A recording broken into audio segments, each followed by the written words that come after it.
Bonjour tout le monde, bienvenue au podcast Quand la sexualité blesse. Aujourd'hui, on va aborder la place des femmes dans le milieu culturel. On le sait, dans les dernières années, là, le domaine artistique a fait tout un examen de conscience avec les nombreux mouvements de dénonciation, que ce soit le milieu de l'humour, le milieu de l'animation ou le milieu de l'impro. Là, on a eu besoin d'entendre parler de ces choses-là. Donc aujourd'hui, on va aborder un peu ça, on va aborder les mouvements de dénonciation, mais aussi les impacts que ça a eu, les changements, puis les traces qui sont encore là aussi de ces dénonciations-là. Je vous avertis d'avance, c'est un épisode qui est un peu plus sensible, c'est un épisode qui est un peu plus touchant, là, donc on parle vraiment d'agression à caractère sexuel dans cet épisode-là. Donc si jamais vous vous sentez pas bien, vous ressentez le besoin d'en parler, ça fait vivre chez vous certaines émotions, je tiens à préciser qu'on est là, n'hésitez pas à nous appeler au Calax Abitibi pour ventiler, pour avoir besoin de voir une intervenante ou peu importe, là. Je vais évidemment mettre nos numéros à la fin de l'épisode dans la barre de description. Donc, ayez vraiment pas peur de nous appeler si vous en ressentez le besoin. J'espère que vous allez apprécier l'épisode, la discussion que j'ai eue avec mes invités aujourd'hui. Et je tiens aussi à remercier le commanditaire là, de notre épisode aujourd'hui, qui est le Mike's Damus. Et sinon, ben, je vais vous souhaiter une bonne écoute. Allégation d'inconduite sexuelle. 2 féminicides au Québec. Allégation d'agression sexuelle impliquant 4 joueurs des Olympiques de Gatineau. Plusieurs jeunes filles, plusieurs jeunes hommes aussi qui pensent que le système judiciaire n'est pas efficace. Assez, c'est assez. On veut du changement. On veut que les voix des victimes se fassent entendre davantage.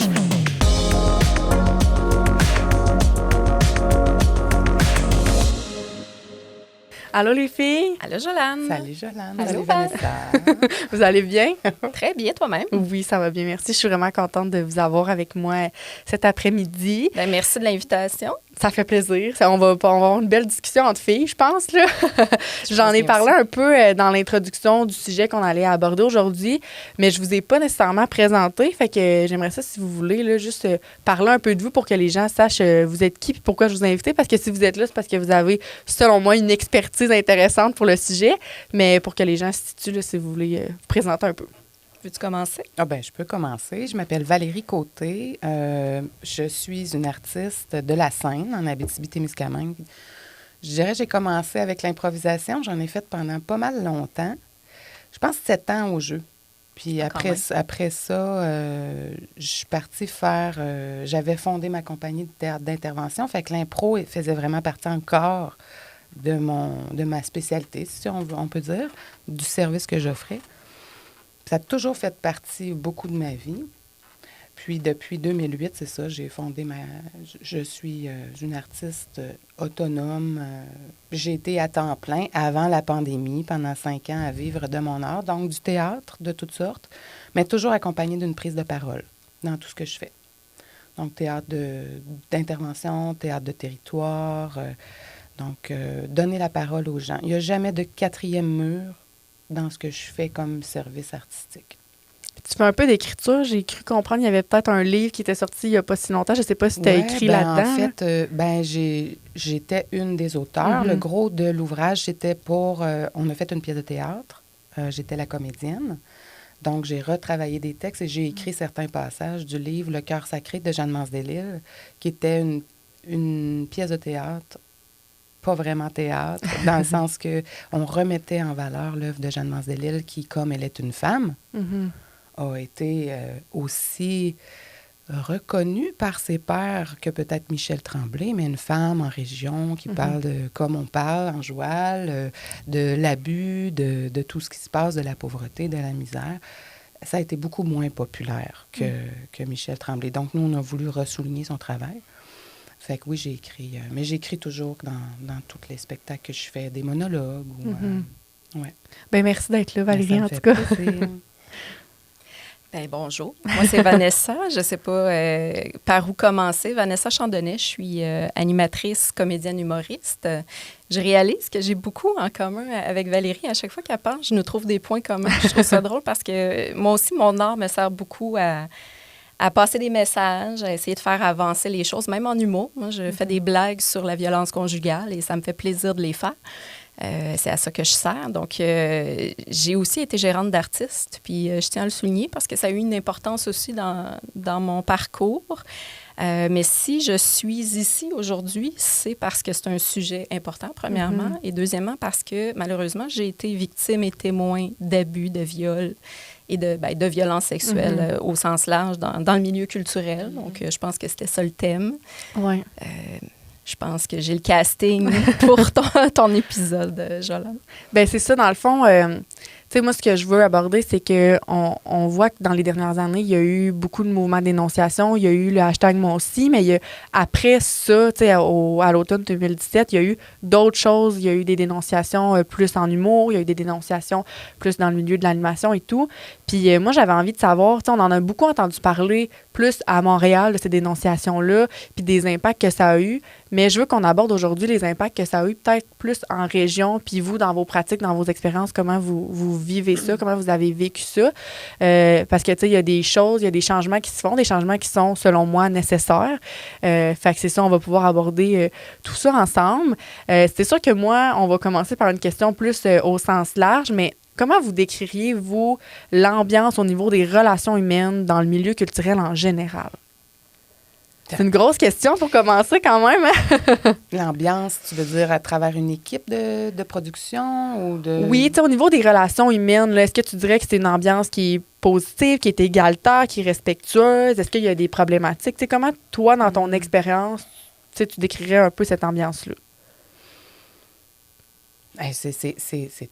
Premièrement, moi, aujourd'hui, je vais parler de moi, tu sais, parce que c'est sûr que...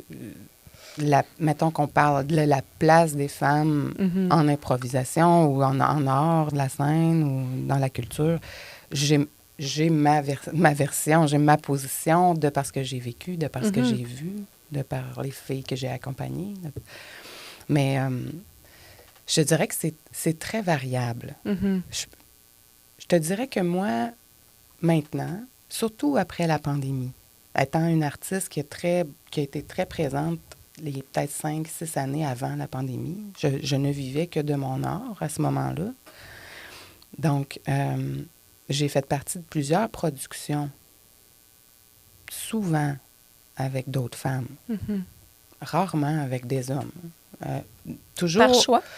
Ben, quand j'y repense, les productions où j'ai été engagée, comme je parle de Inventaire à vif, qui était 2 grosses productions que j'ai faites avec un metteur en scène, Ricardo Lopez Munoz, qui, lui, est un franco-espagnol.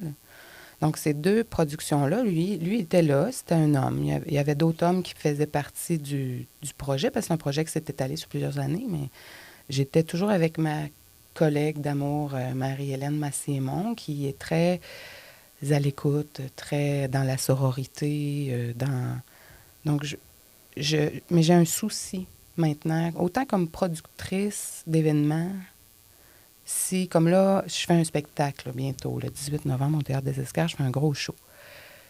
C'est très important pour moi que l'équipe avec qui je vais travailler ait un souci d'écoute et d'accueil. Donc, c'est sûr qu'avec les personnes que je choisis pour travailler maintenant, encore plus qu'avant, c'est un endroit sacré, la scène, pour moi. Et quelqu'un qui vient voir un événement, même si c'est gratuit, on lui doit tout. Donc, on doit le respecter et on doit tout lui donner. Mais donc, pour ça, il faut être en confiance. Puis, c'est un danger de se mettre sur une scène. Je pense que c'est un danger plus grand quand on est une femme. Pourquoi plus grand quand on est une femme? Ben, c'est une mise à nu. C'est d'accepter d'être vu, c'est d'accepter d'être entendu. Et comme partout ailleurs, Jolane, c'est plus difficile, je pense, pour les femmes, parce que nous-mêmes, on se met une certaine pression, parce que nous-mêmes, on veut être parfaite, on dirait qu'on a quelque chose à prouver. Ben, je dis « on », c'est pas, je parle au jeu. Mais bref, je me rends compte, en y repensant, que il y a des hommes à qui je fais confiance, là, avec qui je travaille, Pierre-Marc Langevin, entre autres. Là, je vais faire affaire avec Louis-Jean Lebel, qui est en Roberge, un grand musicien de la ville d'Amos. C'est important pour moi d'être avec des personnes qui, peu importe ce qui va arriver sur scène, vont être attentifs à moi et à tout le monde qui est sur cette scène-là. C'est un souci que tu as que tu n'avais pas nécessairement que j'avais avant. toujours, parce que le climat, pour moi, au sein d'une production, c'est sûr que c'est pas toujours facile, hein, parce que on travaille dans des stress, on travaille dans un rendement, on nous demande d'être parfait, tu sais, parce que, mettons, on apprend un texte. Il faut le livrer comme il faut. Donc là, on répète ce texte-là là, devant des hommes, devant des gens. Fait que il faut que ces personnes-là, on sente qu'ils nous aiment toujours bien. Faut qu'on sente que quand on parle, ils trouvent ça bon, ils trouvent ça beau. Puis moi, je parle au jeu. Je pense que de par le fait que je suis une femme, j'ai toujours un peu douté de ce que j'avais l'air, de la pertinence de ce que je disais. Donc, c'est encore plus important suite à la pandémie. Ouais. Parce qu'on a été longtemps toute seule. On s'est vu enlever des projets, changer des projets, modifier des projets, couper dans le public. Il a fallu se renouveler. Donc, moi, je me sens encore plus fragile qu'avant. Donc, c'est vraiment important, je pense, dans l'ère où on est, avec toutes les dénonciations, avec toutes les prises de position, les hommes qui disent qu'ils ne savent plus comment se comporter, les femmes qui ne savent plus trop non plus puis qui ont peur de passer pour des hosties de folles. On ne le sait plus trop, c'est sensible. C'est sensible. Fait que c'est important de s'entourer de gens avec qui on est bien, surtout quand on doit être sur une scène. Mais je trouve ça intéressant de savoir que il y a des artistes comme toi qui ont ce souci-là, parce que je pense que ça en prend, de faire en sorte que notre milieu, quand on est dans le milieu artistique, c'est notre milieu de travail un peu, puis que ça soit un safe space, qu'on se sente bien, qu'on se sente en sécurité. Mais il y a plein d'affaires que tu apportes, et on va pouvoir en reparler tantôt, de toute la pression qu'on a, qui est peut-être supplémentaire de on ne sait plus comment agir, mais si compliqué que ça, c'est dur. En tout cas, on va y revenir. Mais toi, Vanessa, je sais que tu as été beaucoup dans le milieu humoristique quand même. Dans les dernières années, mais tu as fait plein de choses. Puis tu as été beaucoup aussi à Montréal, pas juste en région. Tu as été quand même plus dans un grand centre. Toi, de ton expérience, de ton vécu, quel portrait tu fais un peu de cette ambiance-là qui règne dans le milieu culturel? Il y a beaucoup de choses à dire à ce sujet. Je vais commencer par dire que oui, il y a eu un avant-après MeToo. Il y a eu un avant-après pandémie aussi dans les changements, mais en humour, il y a surtout eu l'avant-après la liste. Et là, je ne parle pas de la liste de Schindler. On en reparlera tantôt. Non, c'est pas dit son nom, c'est un autre mouvement parce qu'effectivement, les dénonciations MeToo ont eu des impacts au Québec qui ont amené des mouvements différents de ce qu'on a vu à l'étranger. Ne serait-ce que parce qu'on est un petit milieu aussi. Là, parce qu'on a beau parler de Montréal puis voir ça comme un grand centre, mais quand on parle d'artistes, c'est un petit milieu, c'est un village. C'est très représentatif de ce qui se passe en région, en fait. C'est juste qu'il y a un décalage, je trouve, dans la façon de gérer les choses. En étant une personne qui a vécu vraiment les deux milieux, moi, je vois peut-être 3-4 ans, des fois, de mœurs qui prend du temps à se placer en région après. Mais ouais, c'est ça, l'ambiance, OK. Ce que j'ai remarqué surtout chez mes collègues masculins, c'était le malaise à faire des câlins. On est très familier en humour, c'est une famille. Là, souvent, on se retrouve avec les mêmes personnes à faire des shows. Ça crée des relations très serrées. On fait de la tournée. Tu vis des stress énormes avec ces gens-là. Exactement. Aussi du bonheur, grand. Oui, c'est vrai, des grandes émotions. Puis, souvent, c'est des personnes avec qui tu vas te sentir plus proche même que des membres de ta famille. Là, moi, j'ai quasiment pas vu ma famille pendant 5 ans quand j'étais à Montréal, mais j'étais très proche de plusieurs humoristes. Puis c'est ça que j'avais remarqué, moi, que surtout chez mes collègues masculins, le câlin ne se faisait plus automatiquement. Il y avait une distance qui se créait. Puis là, je te dis avant, après pandémie aussi à considérer, parce que je pense pas qu'ils reviennent, les câlins. Tu sais, moi, je me disais, à un moment donné, ça va s'estomper. On va recommencer à se faire confiance parce que c'est important aussi, là, tu sais. Moi, je fais de l'humour, mais je suis comédienne aussi. J'ai participé à plusieurs sketchs des pile-poils. On va sûrement en reparler tantôt parce que j'étais souvent la fille des projets de gars. Puis ça prend une confiance, là. J'ai joué des personnages où j'étais une victime d'agression sexuelle comme personnage, donc je devais me faire agresser. Il faut que tu fasses confiance à l'autre. Ouais. Fait que, tu sais, toutes des situations comme ça où je me disais, tu sais, à un moment donné, ça va revenir, là, la fraternité, tout ça. Puis malheureusement, ça tarde encore à se replacer. C'est surtout ça que j'ai remarqué dans l'ambiance. Sinon, au niveau du public, le public aussi est important. Ils font partie de l'œuvre d'art. J'ai remarqué aussi une différence dans la façon de recevoir les artistes féminines parce que les humoristes, eux, ne sont pas accueillis comme les humoristes masculins. Quelle différence tu vois? Tu veux dire avant le spectacle, mettons? Là, Ah non, pendant. Okay. Tu arrives sur le stage, là, puis s'il y a des filles en avant, puis que moi, j'arrive, puis là, je le dis modestement, mais je sais que je ne suis pas un laidron, là. Il y a des filles qui vont automatiquement se croiser les bras quand j'arrive. Genre, fais-moi rire. Tu sais, tu pars déjà avec un défi de plus. Ça aussi, on en reparlera de l'équité, là, à quel point c'est plus difficile pour une fille que pour un gars, parce que c'est encore vrai. Puis le public a son rôle à jouer là-dedans. Les hommes, ils t'accueillent comment? Avec plus d'ouverture, bizarrement, là. Mais tu sais, il y a aussi la question de l'alcool, puis ça aussi, il va falloir en parler, parce que autant au niveau des artistes que du public, je pense qu'il y a des questions à se poser. Mais c'est vrai qu'il peut y avoir une certaine violence de la part du public, des fois, dans la façon d'accueillir l'artiste sur scène. Puis ça, on le vit vraiment beaucoup comme humoriste. Puis l'ambiance a quand même changé dans les spectacles.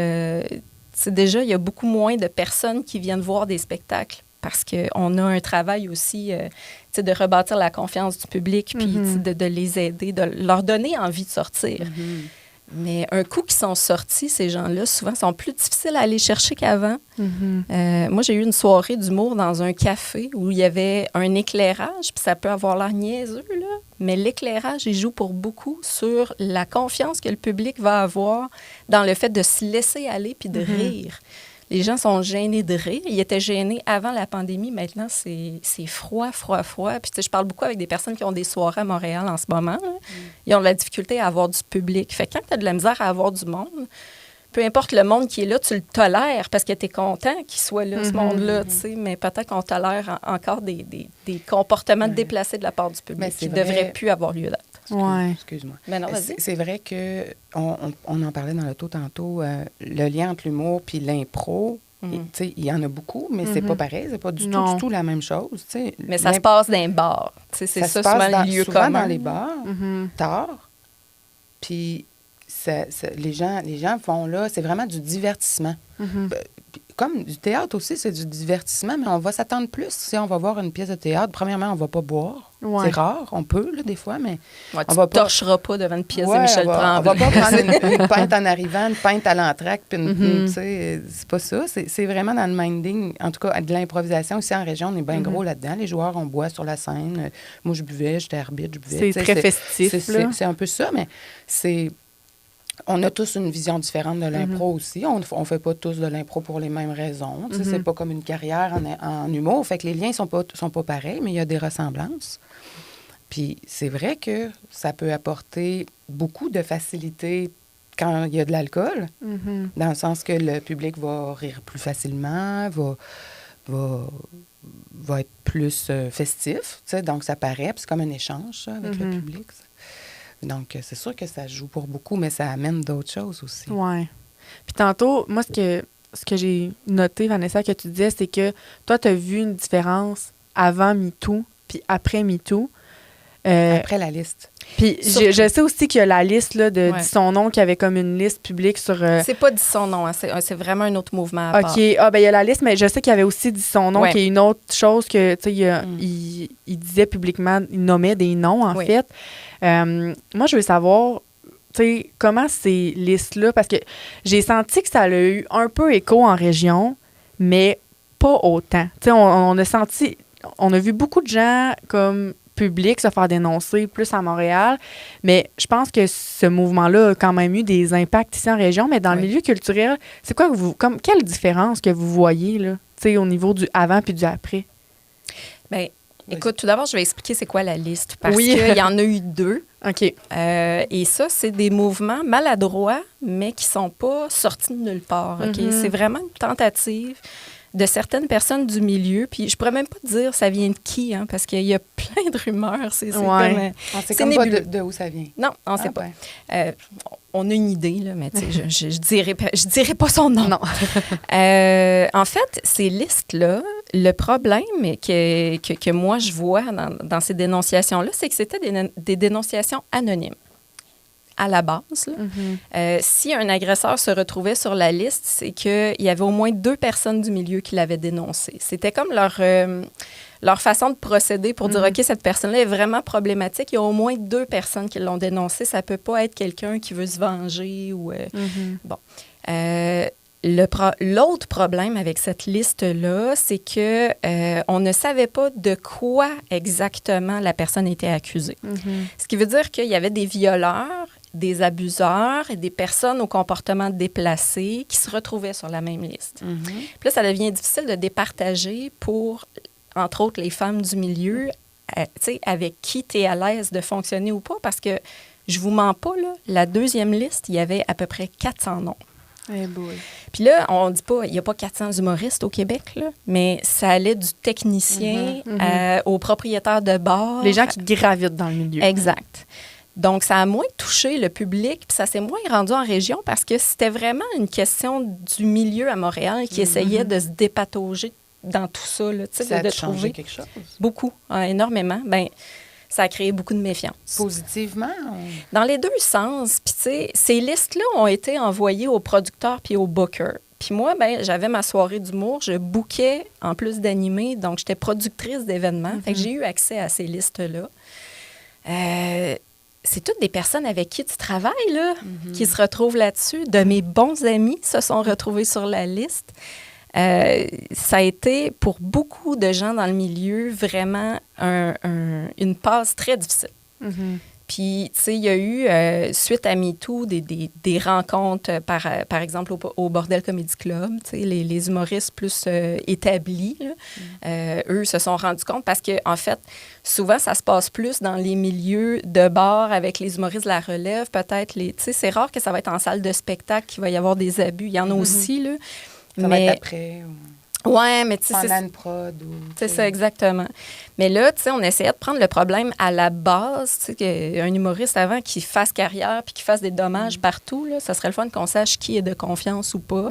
Fait que je pense que, tu sais, c'était bien intentionné au départ, mais ça a créé beaucoup de méfiance. Puis moi, j'ai beaucoup d'amis aussi qui sont dans la gérance d'artistes qui, eux, l'ont très mal vécu. Parce que, tu sais, tu sais pas... Tous tes artistes sont... Tu sais plus qui est booké, tu sais plus à qui faire confiance. Puis tu sais pas comment réagir si ton artiste se retrouve là-dessus parce que tu sais pas qui l'accuse ni de quoi. Tu le représentes. C'est ça. Puis il y a des gens aussi, puis ça, on y pense moins, là, mais il y a des humoristes qui sont gérés par des grosses boîtes qui gèrent plusieurs autres artistes. Puis c'est probablement plus simple pour eux de tasser quelqu'un que la gérante qui a son humoriste, puis que là, son nom sort, puis là, t'as pas de preuve de rien. C'est lui qui te fait vivre en faisant ses shows. C'est une star à radio. Tu sais, est-ce que les compagnies vont se retirer pour des allégations anonymes? Tu sais, ça devenait un foutoir là, terrible. Fait que, tu sais, quand je dis qu'il y a eu un avant-après la liste, là, le milieu de l'humour, je penserais tout le monde serait d'accord avec moi là-dessus. Puis ça a tout changé. Maintenant, est-ce que ces noms-là sont encore actifs? Il y en a qui circulent encore. Il y en a qui sont encore et qui font encore partie du milieu. Il y a certaines carrières qui ont pris fin. Je pense à un humoriste, entre autres, que moi, j'avais jamais vraiment eu de problème avec cette personne-là. Mais à un moment donné, on s'était rencontrés dans un spectacle. Puis le soir, j'ai reçu un message sur Facebook, ouverture des guillemets. Je te fourrais, toi, avec tes tresses. Fermeture des guillemets. Quand tu sais que c'est quelqu'un que tu vas revoir souvent, tu sais, c'est pas, il m'a pas taponné, il a rien fait de criminel là, mais c'est quand même violent comme message. Oui. Il y a de la violence dans ce message-là. Oui. Puis c'était quelqu'un justement qui était tout le temps sur la ligne. Et Plusieurs de mes consoeurs l'ont dénoncé. Donc, son nom s'est retrouvé sur la liste. Mais il n'y a personne qui a porté plainte officiellement, à moins que je me trompe. Là. Donc, cet humoriste-là continue à faire des spectacles. Mais là, ça s'est passé le mot dans le milieu. Puis là, il n'y a plus personne qui voulait l'engager. Fait que, tu sais, t'as beau être rendu à un niveau où tu peux te faire booker toi-même en salle sans avoir besoin d'avoir une équipe ou d'autres humoristes qui t'appuient, tout ça. Mais cet humoriste-là, avant de se rendre en salle, il faut qu'il teste son matériel. Il est plus invité nulle part. Ça fait vraiment une différence. Puis cet humoriste-là, j'en parle sans le nommer, mais je pourrais le nommer parce qu'il a fait une sortie publique dans les médias pour se plaindre de ça. Pour dire, moi, depuis que mon nom est sorti, là, ma carrière, ma vie est finie. Pauvre petit. Mais, tu sais, ça fait partie des choses. Mais c'est parce que, t'imagines-tu le public, mettons, en région, qui voit ça de l'extérieur, puis qui comprennent pas exactement, puis que, justement, ils peuvent avoir tendance à dire « pauvre tipette », tu sais, parce qu'ils On le sait que toi, c'est sarcastique. Oui, là. Oui. Oui, c'était sarcastique. On le savait. Oui, on le ressent. mais c'est ça, tu sais. Fait qu'il y a vraiment comme, pas une distance, mais il y a une perception différente. Oui. Mais en même temps, moi, j'ai l'impression que, tu sais, si on a ressenti le besoin de faire des mouvements comme ça, de faire des listes comme ça, je trouve que c'est un appel à l'aide. Il y a quelque chose qui marche pas. Là. Il y a un problème dans le milieu. Puis, tu sais, à un moment donné, oui, c'est sûr que ça a des impacts sur des gens. Puis, je trouve ça important. C'est vrai que la ligne est mince entre ce qui est criminel puis ce qui est pas nécessairement adéquat. Puis ça se peut que tu aies des comportements problématiques sans commettre un acte criminel, mais est-ce que ça veut dire qu'il faut quand même tolérer ça? Je pense que ces mouvements-là, ces listes-là, oui, ça fait écho, ça shake le monde, ça nous fait prendre conscience des affaires, mais en même temps, c'est parce qu'il y a un problème à la base. Il y a une culture dans ce milieu-là qui était problématique, il y a des comportements qui étaient problématiques. Puis c'est important qu'on mette le doigt là-dessus. Parce que je me dis, en tant que femme, moi, savoir que je croise des hommes qui me textent des affaires comme ça, je me sens pas tant en sécurité. Là. Ça donne pas le goût. Là. C'est sûr. Puis tu le dis, c'est pas parti de nulle part, ces mouvements-là, parce que oui, c'est un appel à l'aide. Mais pour vous montrer à quel point que c'est maladroit puis qu'il n'y a rien de parfait, suite à la liste, il y a eu un mouvement qui est parti de femmes humoristes qui ont voulu mettre sur place un organisme pour accueillir les témoignages des victimes dans le milieu, spécialisé dans le milieu de l'humour. Ils ont fait une sortie médiatique. Moi, j'étais à la conférence de presse parce qu'à ce moment-là, je vivais quelque chose dont je vous reparlerai peut-être plus tard, ce sera plus pertinent. Mais j'ai été intéressée de voir et je voulais même participer à la mise en place d'outils pour mieux gérer ça parce qu'on se sentait tous impuissants là, face à ce qui se passait. Puis pour vous montrer à quel point il y a... concernés. Oui, exactement. Et concernés. Et affectés, je dirais même. C'est ça. La personne, une des deux personnes qui a lancé ce mouvement-là, son nom est sorti sur la 2e liste d'agresseurs. Qu'est-ce que tu fais à ce moment-là? Moi, cette personne-là, c'est à elle que j'ai demandé de l'aide quand j'ai eu des problèmes avec un collègue. Elle est accusée. Fait que, tu sais, on est humain, là. Puis je pense que, tu sais, ça rend le milieu artistique encore plus humain de se rendre compte qu'ils sont pris avec des problématiques comme ça, qui veulent vraiment s'en sortir. Il n'y a personne qui veut ça, là, mettre un agresseur sur scène puis l'applaudir, là. Non. Moi, je pense que tout le monde est concerné. Puis, tu sais, c'est sûr qu'on va parler beaucoup de problèmes puis de trucs qu'il faut changer, mais je tiens tout de suite à dire à quel point le milieu de l'humour m'a agréablement surprise. Dans leur prise de conscience, dans leur envie de changer les choses, puis dans leur sérieux dans la démarche.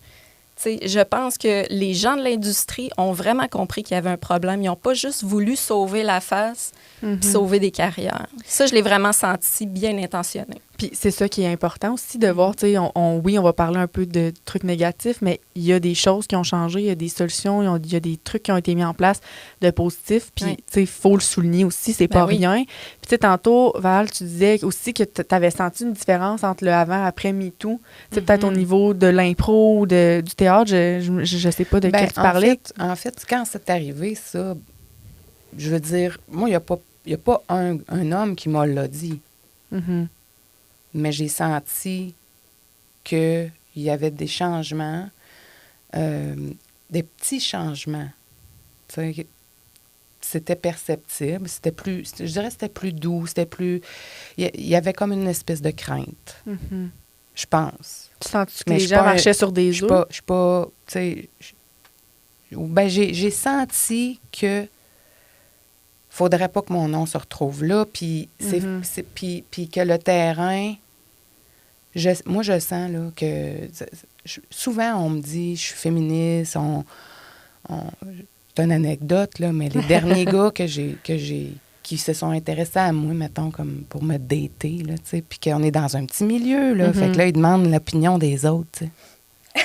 Tu sais, c'est comment qu'elle est, Valérie Côté, tu sais. Puis ils me l'ont tout dit, c'est quoi qu'on les mettait en garde. On les met en garde. Sérieux? Ben oui, on les met en garde parce que je suis féministe. On fait donc bien peur. mais peut-être, mais je suis pas épeurante. Non. Je suis vraiment pas épeurante, là. Tu le sais. Je le sais. Bon. Mais je remets les choses en question, des fois. Je pense que je suis sensible beaucoup à ce qui se passe pour tout le monde. Fait que moi, je sais que pour vrai, il y a des gars qui se demandaient comment agir. Puis on rit un peu de ça parce que, bon, pauvre petit, ils savent plus où se mettre. Bon, tu sais. C'est vrai que c'est la première réaction que j'ai. Tu sais, je veux dire, trouve-la à ta place, puis prends-la comme faut, puis t'as juste à être correct avec tout le monde. C'est pas compliqué. Puis quand tu te demandes si ta séduction, c'est du harcèlement, il y a peut-être un problème. Tu sais, remets-toi en question. Ouais, là. Puis pas juste avec elle. Là, Non, c'est ça. C'est ça. Tu sais, puis moi, mais c'est ça. Mais j'ai senti qu'il y avait comme une espèce de crainte, dire... Moi, j'ai été voir c'était qui avait ce nom sur cette liste-là. C'est sûr. Qui n'y a pas été? Et moi, j'ai pas été voir là en me demandant si j'étais sur la liste. J'ai été voir là en me demandant avec qui je travaillerais plus.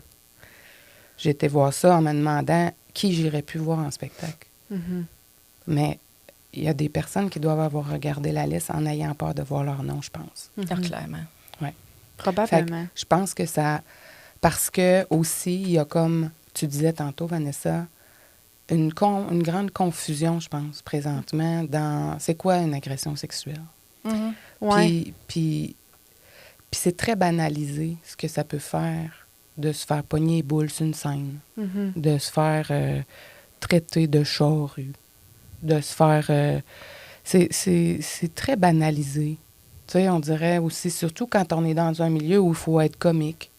Tu sais, moi, j'ai jamais pensé que l'impro, ça devait absolument être drôle. Mais je suis une des rares qui peut-être pense ça. T'aimes les dramatiques. J'aime les choses vraies. J'aime ça quand c'est encadré parce que c'est important, la scène. Fait que c'est sûr que j'ai une vision qui peut-être pourrait ressembler à celle de Benoît Saint-Pierre, mais qui n'est pas la même pour tout le monde. Pour moi, c'est important, puis c'est dur faire de l'impro, Jolane. Je suis convaincue, moi, je ne ferais jamais ça. Tu sais toute mon admiration. Ce que tu vas dire avant de le dire. Des fois, tu le dis, puis tu le regrettes. Fait que je comprends.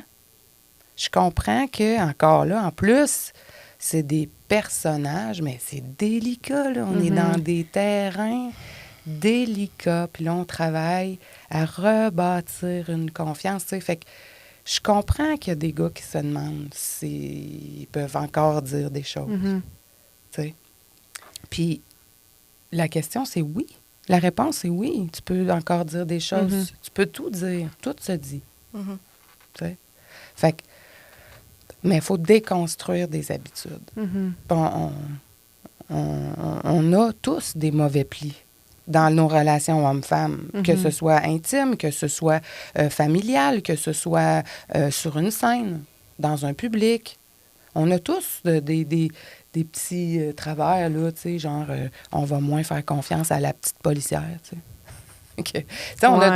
On a tous, là, des préjugés. Des filtres, là, tu sais, Mais fait que c'est sensible. Effectivement. Puis, tu sais, je trouve ça intéressant que tu parles de banalisation parce qu'on se posait la question l'autre fois en équipe, puis, tu sais, on se demandait, on a vu beaucoup dans le milieu sportif, tu sais, avec la saga de Hockey Canada, que, bon, il y a des mesures qui ont été mises en place, mais, tu sais, un fonds pour dédommager, bon, ça l'achète-tu le silence?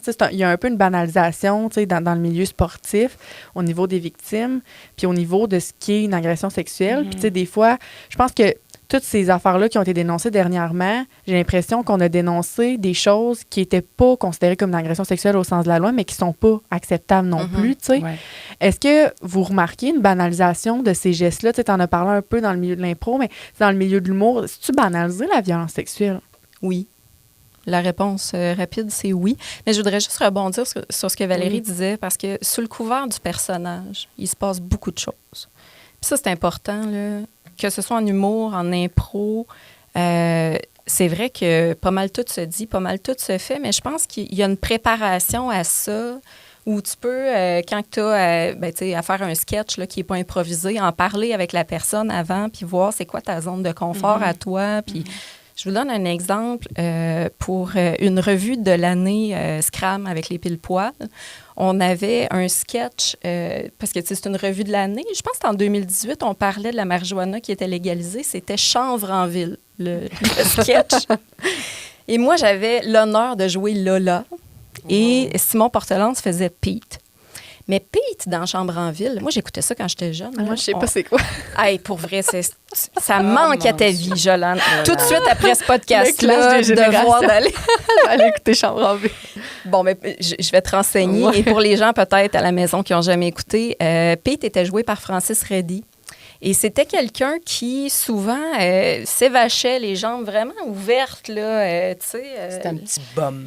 Oui, exactement, tu sais. Puis nous, ben, tu sais, en tant que sketch humoristique, on veut grossir le trait, tu sais. Puis Simon avait cette intelligence émotionnelle-là de venir me voir avant le sketch puis de me dire, là, Vanessa, là, c'est mon pénis qui va te regarder tout le long, là. Tu sais, je vais avoir les jambes écartées, je vais me coller sur toi. T'es-tu correct avec ça? Oui. Regarde, il m'en a parlé. Il m'en aurait pas parlé, j'aurais sûrement été mal à l'aise. Mais il y a... Puis, tu sais, peut-être qu'il y a une question générationnelle aussi là-dedans. Parce que... Moi aussi, je veux revenir là-dessus. Là. Continue, mais je... Ben, tu peux y aller tout de suite. En fait, j'ai oublié ce que je voulais dire. Ça arrive tout le temps dans ces moments-là. Donc, je t'ai coupé la parole. Ben, pour c'est pas rien grave. dire. Mais écoute, pour une fois, j'ai pas perdu mon lien. Je voulais juste dire, c'est c'est une question générationnelle, je pense aussi.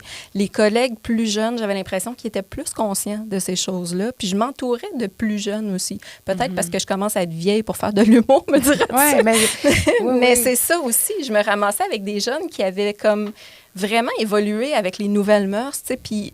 Tant mieux, crème. Tu sais, ça faisait du bien, c'était rafraîchissant. Ils ne sont pas tous comme ça. Mais moi, j'avais la chance d'avoir des collègues comme ça. Puis c'est ça qui devrait être dans le milieu. Ben, ça me fait penser à quelque chose qu'on pourrait faire, en tout cas.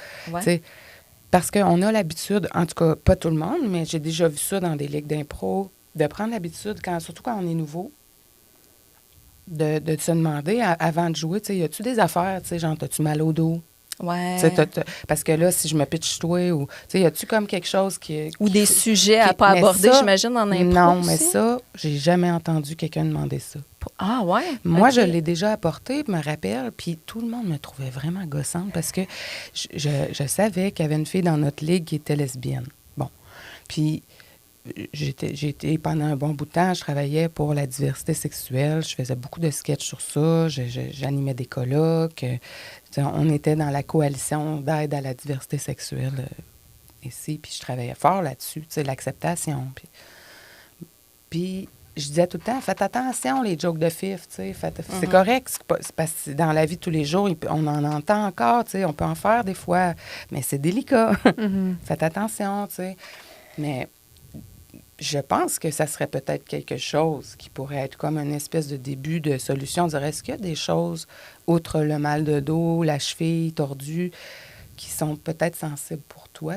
Mais ça vient de m'arriver, là, comme dans ma tête, mais moi, j'avais jamais même réalisé, moi, que c'est sûr que si tu me joues un homme violent dans ma face, puis qu'on n'a pas parlé, il y a bien juste Jack Gagnon qui a fait ça avec moi. Puis on a eu des étoiles. On était en tournoi à caserne de Robert Lepage à Québec. Moi, puis j'étais la fille de la gang. Puis il y avait toute une gang de gars. Puis on a fait une impro dramatique de violence conjugale. Puis on a vraiment été loin, là, tu sais. Mais Vous en aviez parlé avant? Non. Mais avec lui, c'était correct, tu sais. Mais c'est pas n'importe qui qui m'aurait fait un personnage de même, c'est sûr qu'à quelque part, il y a un décrochage qui se fait. Tu sais, un décrochage en impro, c'est une pénalité. Ça veut dire que tu décroches de ton personnage. Tu vas soit peut-être te mettre à rire ou abandonner ton accent, genre. Tu sais. Mais là, si tu tombes dans des sensibilités, je sais pas, moi, c'est sûr que moi, je réalise là, que j'avais beaucoup de sensibilité pour certaines affaires, mais que je n'ai jamais parlé parce qu'on n'a jamais osé parler de ça. Donc... Mais je trouve ça intéressant parce que c'est vrai qu'on... Il y a des sujets qui sont importants à parler, puis tu sais, je trouve ça... En impro, souvent, on va avoir l'impression qu'il faut rire, mais il y en a des sujets plus dramatiques comme ça qu'on peut aborder de façon dramatique pour sensibiliser les gens, pour passer un message, mais c'est des trucs qui peuvent être plus sensibles pour certaines personnes. Puis tu sais, c'est rare qu'on va arriver à quelque part et on va dire, bon, c'est quoi, là? Qu'est-ce qui te fait vivre des émotions? Ouais, on s'en va là pour avoir du fun aussi. C'est ça, fait qu'on dirait qu'on en parle moins, mais ça fait en sorte que... Tu sais, je pense qu'il y a comme une culture de consentement, de communication qui doit prendre plus de place pour faire en sorte que ces terrains-là, qui sont un peu des terrains de jeu, tu sais, on a envie de s'amuser. Le but, c'est d'avoir du plaisir. Vous faites ça parce que vous êtes passionné puis que vous aimez ça. Tu sais, mais il faut que ça soit dans une ambiance qui est respectueuse, qui est consensuelle. On a souvent... Moi, j'ai rarement sorti... Tu sais, quand j'étais joueuse, là, puis ça fait quand même assez longtemps là, que j'ai pas été joueuse à temps plein, là. Hey, ça fait vraiment longtemps, mais c'est plus... J'ai observé plus ça quand j'étais l'arbitre. Parce que c'était extérieur. Tu sais, tu regardes le monde, puis c'est toi c'est toi qui prépares les thèmes. Fait que quand tu prépares un thème, puis que le thème, je sais pas, moi, c'est une claque de trop. Ouais. Bon, ben peut-être tu t'imagines de quoi dans ta tête comme arbitre. Puis là, t'es bien déçu parce que t'arrives puis ils font pas ça pantoute. Mais bon, mais ils font d'autres choses, tu sais. Mais souvent, ça va être, à moins que c'est écrit dramatique, ça va souvent être pour rire parce qu'on est là pour se faire du fun. C'est normal, tu sais. C'est normal. On aime ça quand le public rit. Mais le public, souvent, va rire quand c'est drôle, mais souvent va rire quand c'est pas drôle. Parce que c'est une réaction normale quand tu es mal à l'aise. Je sais pas, on parle il y a quelqu'un qui va se suicider dans une impro, ben souvent, les gens vont rire. Y a-tu de quoi de moins drôle que ça dans la vie? Ouais. Mais c'est comme un malaise. Tout à fait. J'aimerais ajouter, au début, tu parlais d'orientation sexuelle, puis je trouve aussi que le choix des mots est important. Que oui, on peut parler de tout, parce que ça, c'est une question qui revient... Le choix d'orientation, j'ai pas dit ça. Là. Non, mais c'est parce que tu parlais parce qu'on peut pas d'une choisir joueuse... son orientation. Hein. Elle dit le choix des mots. Je parlais de choix des mots puis d'orientation. Non, mais c'est parce que tu vas comprendre, c'est que moi, quand j'ai commencé à faire de l'humour, j'étais en duo avec un homosexuel, puis on s'appelait Un fif, une fille. Oui. Puis... c'est une discussion qu'on a eue sur le titre, parce que les deux, on aimait beaucoup le titre, mais moi, j'étais mal à l'aise plus que lui avec l'utilisation du mot fif. Puis je me disais, mais pourquoi moi, je suis mal à l'aise? T'sais? Puis on disait pas qu'il était fif parce qu'il était homosexuel, on disait qu'il était fif parce qu'il regardait Virginie. Okay? C'était justement notre but, c'était de se réapproprier le mot, parce que pour lui, se traiter de fif lui-même, quand il se trouvait quétaine de quelque chose, ça lui faisait du bien de se réapproprier l'insulte qu'on y avait garochée. Puis il n'y a jamais personne qui a mal réagi dans le public. Puis je suis pas fière de ça, mais on a participé à l'émission À table avec mon ex. Comme un ancien couple. On n'a jamais été ensemble, OK? C'était un gag entre nous deux.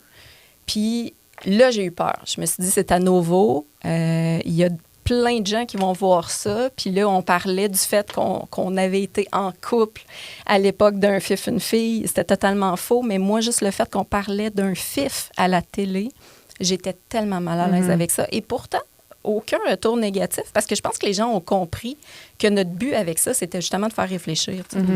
Fait que, tu sais, quand j'entends des gens se poser des questions, on n'a plus le droit de rien faire, on n'a plus le droit de rien dire. Puis ça dépend de l'intention aussi.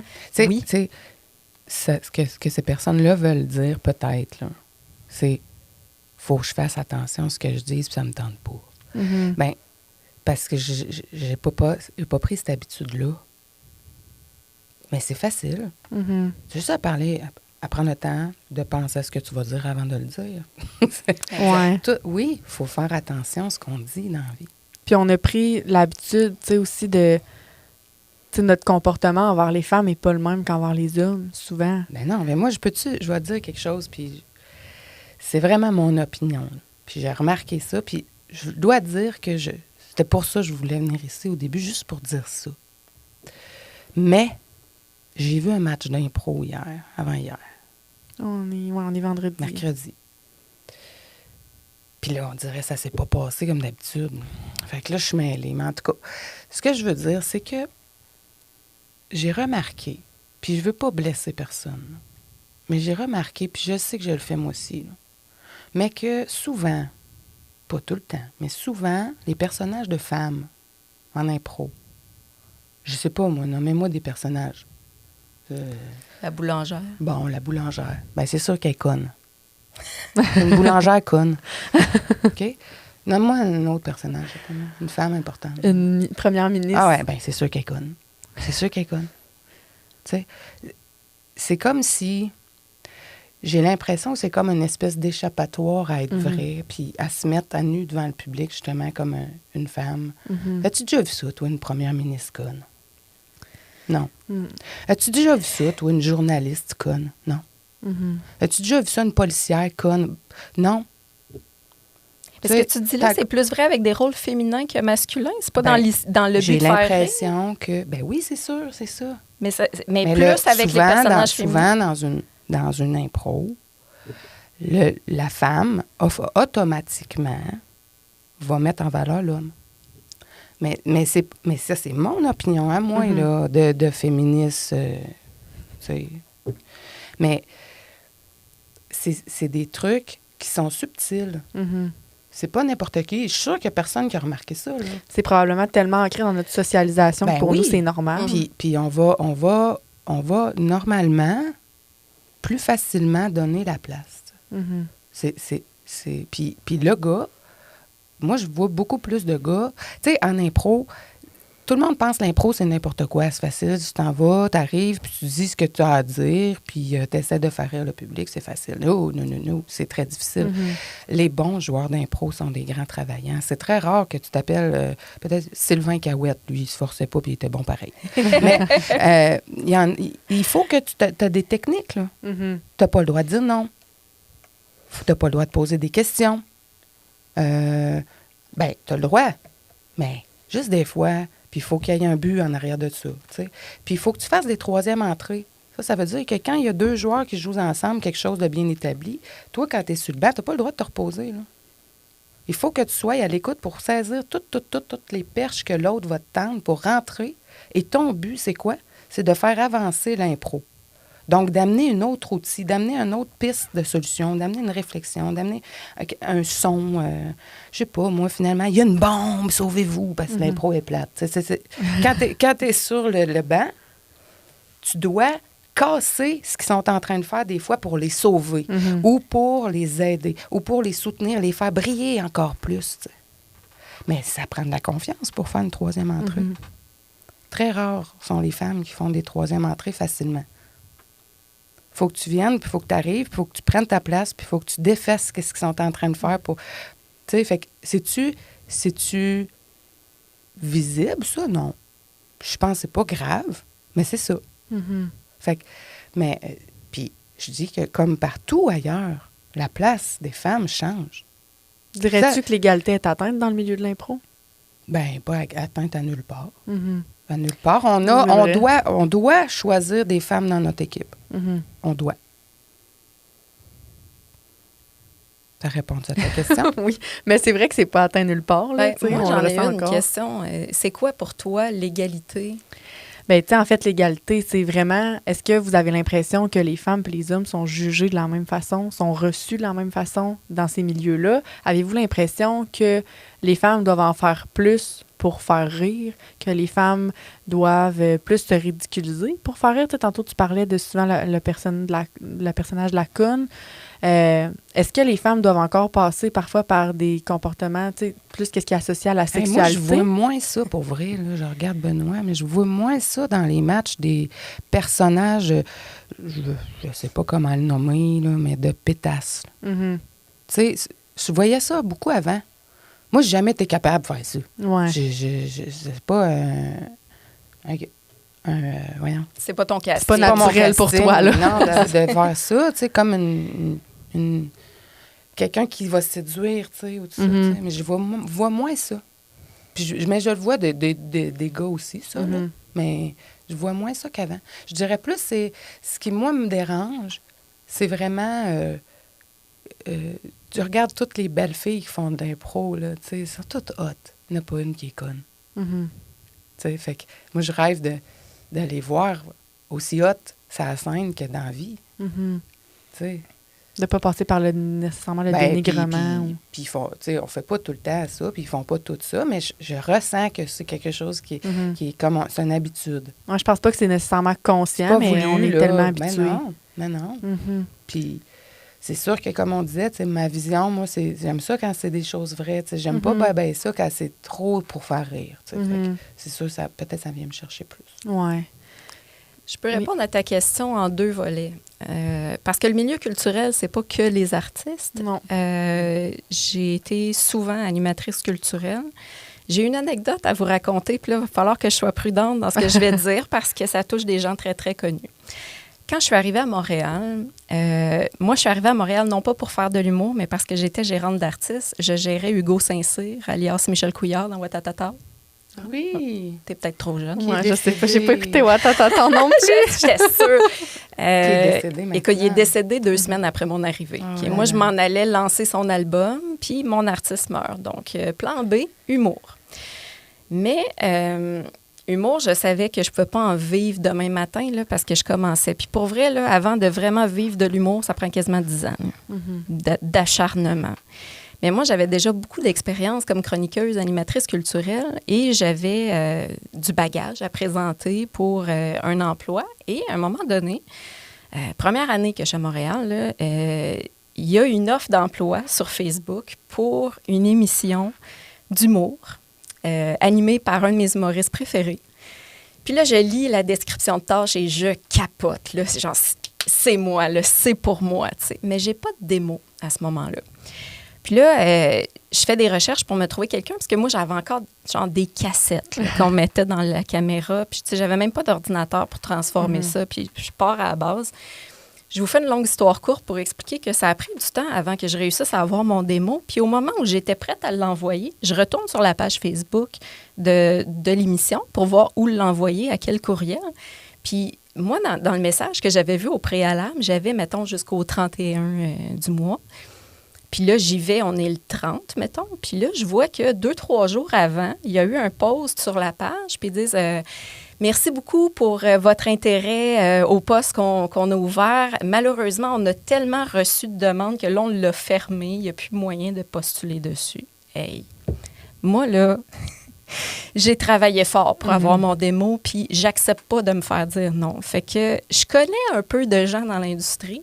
Puis je me dis, moi, je veux juste qu'ils écoutent mon démo. Là. Je leur demande pas de m'auditionner rien, mais prenez juste la peine d'écouter ce que j'ai fait pour vous autres. Là. Vous m'aviez dit que j'avais jusqu'à cette date-là. Et la personne que je connaissais qui travaillait sur ce show-là, cette personne était responsable des réseaux sociaux. Donc, je regarde pas l'heure. Là. Il est genre 00:30, 1h du matin. Là. Puis là, je m'en vais sur Messenger, puis je vois que ce gars-là, il est en ligne. Fait que je m'en vais lui écrire pour lui demander, tu sais, je peux envoyer mon démo à quelqu'un dans l'équipe, ne serait-ce que juste pour, tu sais, vous n'êtes même pas obligé de l'écouter. Dites-moi que vous l'avez écouté, puis je vais être capable de dormir avec ça. Là. Mais ça me fâchait tellement. Puis le gars, peut-être qu'il était alcoolisé, peut-être qu'il était dans une soirée ou je sais pas trop, mais tu sais, moi, j'y demande de l'aide, je reçois une photo de pénis. Bon. De lui? Oui. Mais de lui, écoute, le gars, il est blanc, il m'envoie un pénis de black. Peut-être qu'il était complexé par son outil, je sais pas, mais il m'envoie une photo de pénis, OK? Moi, là, la déception, là, je me dis, oh my God, mais dans quoi je m'embarque? Puis le gars... Le responsable des médias Oui. sociaux envoie des photos de pénis. Qui n'est pas le sien, là, d'ailleurs. C'est ça. Puis, mais tu sais, je voyais que lui, son but, c'était de voir ma réaction, là. C'était, tu sais, de voir si j'allais être mal à l'aise et tout ça, tu sais. Puis là, il me donne quand même, tu sais, il me dit « Ah, qui était fine, juste parce que c'est toi, je vais te donner l'adresse ou envoyer ton démo. » Fait que moi, je close la discussion au plus vite avec ce gars-là, j'envoie mon démo. Le lendemain, je reçois un message, puis pour vrai, l'émission, c'était sur une grosse chaîne de télé. Et là, je vois le nom de cette chaîne de télé-là dans mes courriels. Non! Ils me répondent probablement juste pour me dire « On l'a reçu, mais on avait fermé la candidature. » Il me disait, écoute, on avait fermé les candidatures, mais on a regardé ton démo, puis on t'offre une audition. T'es exactement ce qu'on cherche. Alléluia! Écoute, c'était ma première audition à vie à Montréal. Je capotais, j'avais assez hâte. Fait que je me prépare pour cette audition-là. Je me fais cute, tu sais, puis j'essaye de me préparer du mieux que je peux. J'ai aucune idée à quoi m'attendre, là. Puis il me donne une adresse. J'arrive là, c'est comme d'un entrepôt. Tu sais, il y a comme des bureaux vacants. Ça a l'air louche. Tu sais, jamais j'aurais rentré là si ça n'avait pas été la chaîne de télé qui m'avait dit c'était à telle place. T'sais. Fait que je rentre là et la personne qui vient m'accueillir pour l'audition, c'est la photo de pénis. C'est le noir. C'est le gars. Non, c'est le gars qui m'a envoyé la dick pic, OK? J'étais là, ah, mon Dieu. Je l'aurais pas reconnu. Moi, c'est ça. J'ai juste son pénis, là. Mais c'est le gars qui m'a envoyé la dick pic. Puis là, il m'accueille. Fait que là, je me dis, bon, Vanessa, prends ton mal en patience. Là. Tu vas aller à ton audition où il sera plus là. Non. C'était pas une joke. Écoute, non, c'était pas une joke. C'était une vraie audition. Mais l'audition se passait dans une salle sombre. Pour vrai, là, c'était noir. Il y avait une grande table. Il y avait juste un petit monsieur et ce gars-là. Et mon audition, c'était d'improviser une entrevue télévisuelle avec le gars qui m'avait envoyé la dick pic.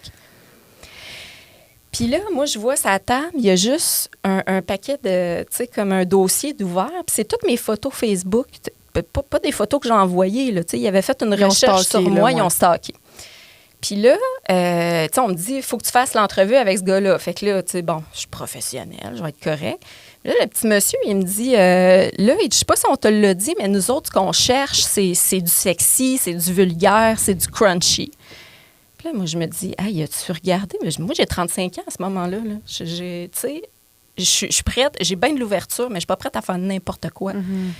Et là, j'entame la fameuse fausse audition avec ce gars-là.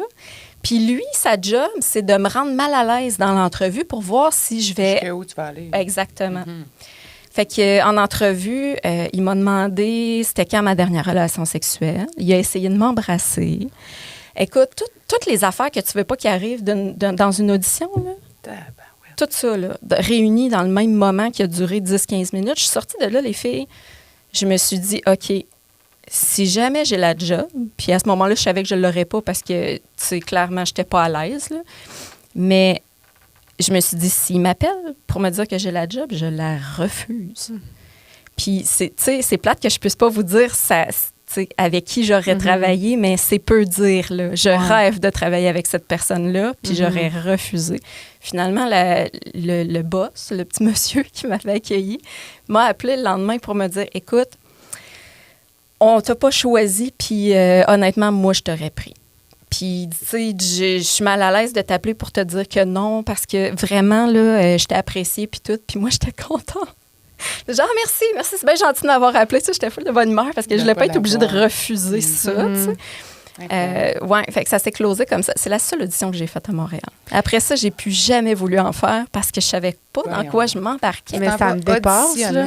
Tu vas te faire frencher de force. C'est ça, c'est violent. Ah oui, puis je dois dire que la personne qui a été choisie à ma place, elle est très connue maintenant. À ce moment-là, elle sortait de l'ENH. Puis elle a été assez à l'aise pour le frencher. Puis quand j'ai vu un peu le genre de travail que j'aurais fait, mais qu'elle faisait, elle embrassait de force les invités. À un moment donné, elle a même embrassé de force Patrice Lécuyer. Il faut le faire, là. Jamais j'aurais été capable de faire ça. Puis ils ont bien fait de ne pas me prendre, mais oui, c'est dégueulasse. Mais tu sais, je comprends pas comment tu as un besoin de caster une fille dans un show puis que son seul rôle, c'est d'être vulgaire, cru, puis sexy. C'est tellement dégradant. C'est dans l'univers de l'humoriste. Il y a un humour noir, mais je pense pas que même cet humoriste-là, je le connais bien. J'y en ai jamais parlé parce que j'étais pas à l'aise, parce que je me doute bien qu'il était pas au courant de ça, qu'il aurait pas cautionné ça non plus. C'est pas parce que tu fais de l'humour noir que tu es déplacé puis que tu cautionnes ce genre de choses-là. Mais j'ai un de mes amis gérants à qui j'ai raconté ça.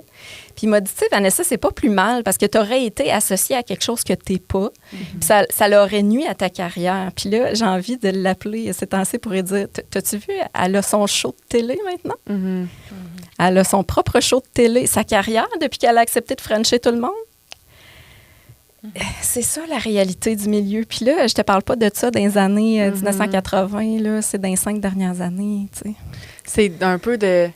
Parfois, en tant que femme, il faut se rabaisser à des affaires avec lesquelles on n'est pas d'accord parce Tout à qu'on fait. veut percer, mais tu sais, ça fait pas de bon sens. Je veux dire, dans le sens où, tu sais, moi, ça me dépasse, là, quand en entrevue, on essaye de me frencher de force puis qu'on me demande c'est quand la dernière fois j'ai eu une relation sexuelle. Je veux dire, c'est pas des affaires à personne, là. Ben non. Tu sais, c'est ça, la culture du viol, là. Mais exact.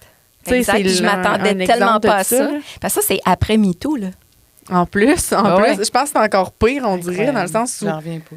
je peux pas croire que ça, des façons de travailler comme ça se passe, tu sais. Mais tu sais, je tiens à dire que c'est pas généralisé. Là. Non, Tu sais, quand non. je raconte ça à mes collègues humoristes, il y a personne qui dit j'ai vécu la même affaire. Mais ils ont vécu d'autres affaires, par exemple. Tu sais. Ouais. Un jour ou l'autre, il va arriver une situation où vous serez pas confortable.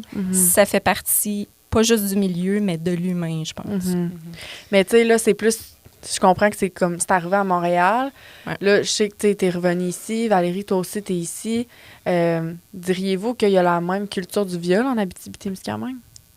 Ben là, clairement, c'est pareil partout, je pense. Je pense que dans chaque pays, on peut s'entendre que ça existe, là, tu sais, à différents degrés.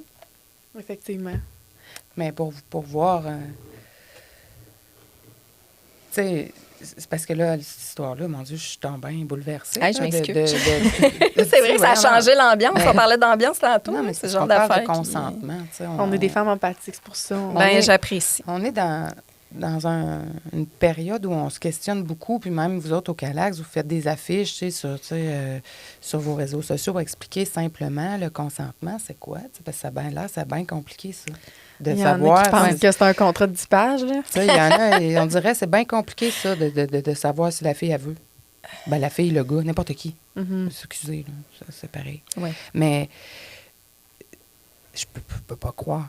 Mais moi, j'ai vu des choses là, qui se passent dans les écoles, puis je vois vraiment beaucoup de gens taper les fesses des autres, se faire mal, faire semblant de trouver ça drôle. Je vois beaucoup de choses dans les écoles au niveau justement des rôles des filles, puis ils ont peur. Ils ont peur de passer par telle place, ils ont peur de... c'est rendu banalisé encore plus, on dirait, même si c'est bien... On dirait que c'est tellement rendu grave, tellement répandu, qu'il y a comme... Tu sais, il y a eu... En tout cas, pour moi, là, il y a eu un moment de révolte, là. Puis là, je suis fatiguée. Je suis vraiment fatiguée. Puis on dirait que c'est partout. Puis ça me décourage. Ça me rentre dedans vraiment beaucoup comme femme, comme mère. Puis, tu sais, moi, j'ai des gars. Puis j'ai 2 gars, puis j'ai 2 filles. Puis, 2 mini-toi, d'ailleurs. On dirait c'est les copies conformes de Valérie. Mais, tu sais, ça me fait peur de voir à quel point... je vous raconte une anecdote, ça n'a pas rapport avec la place des femmes en or, là, mais Pas grave. je travaille dans un bar, moi, des fois. C'est rare, mais ça m'arrive. Puis cette semaine, tout le monde est parti, puis il y a quelqu'un qui est resté dehors à m'attendre. Mais je le connaissais pas. Puis il est resté longtemps.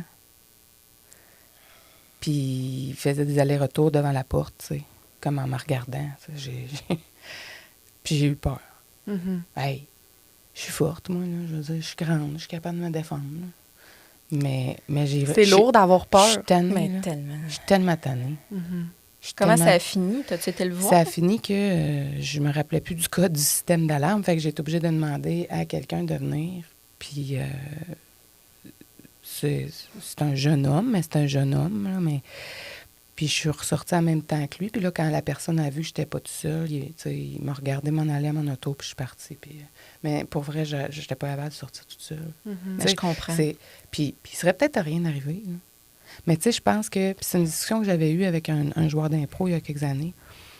Puis on était sortis ensemble tard, tu sais, puis on avait marché ensemble jusqu'au coin, là, aux Lumières. Puis là, il y avait un gars avec nous autres qu'on connaissait pas ni un ni l'autre, mais moi, je pensais que c'était son ami, puis lui, il pensait que c'était mon ami. Tu sais. Puis là, ben, c'était après un match d'impro, quelqu'un du public. Puis Puis là, il m'a dit, tu t'en vas par où? J'ai dit, ben vous autres, vous en allez par où? Fait que là, quand j'ai vu que lui, s'en allait par là, j'ai dit, moi, je m'en vais pas par là, je m'en vais par là. Puis il a décidé de me suivre, de m'accompagner. Puis là, le gars qui était comme un peu mon ami, là, il nous a regardé s'en aller. Puis le soir, quand je suis arrivée chez nous, parce que le gars m'a suivi jusque chez nous, il a essayé de m'embrasser, il a essayé de tu sais, puis je l'ai poussé, puis il était chaud, puis c'est des conneries c'est pas n'importe quel gars chaud qui fait ça. Puis c'est pas l'alcool, ça excuse rien. Mais là, il était game de le faire, le gars. Fait que je l'ai poussé, puis je me suis en allée.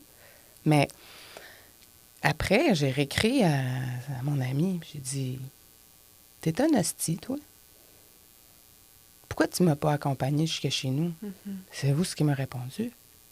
Il dit, « Je voulais pas t'insulter. »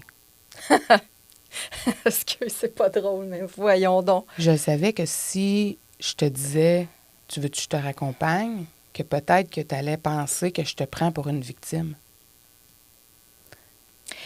On peut-tu juste faire une parenthèse, là, que victime, ça veut pas dire être faible? Non, ça effectivement. veut pas dire être faible. Ça insulte personne de se faire offrir, de se faire accompagner. Non, c'est ça super important. Personne, c'est là que je voulais en venir, merci, parce que crime, tu sais, je veux dire, moi, je me considère pas comme une fille qui fait de la séduction, puis tout ça, puis ça m'arrive pareil. Tu sais, je veux dire, je me cherche pas personne. Là. Il n'y avait pas de signal clair là, que je voulais l'amener chez nous. Là.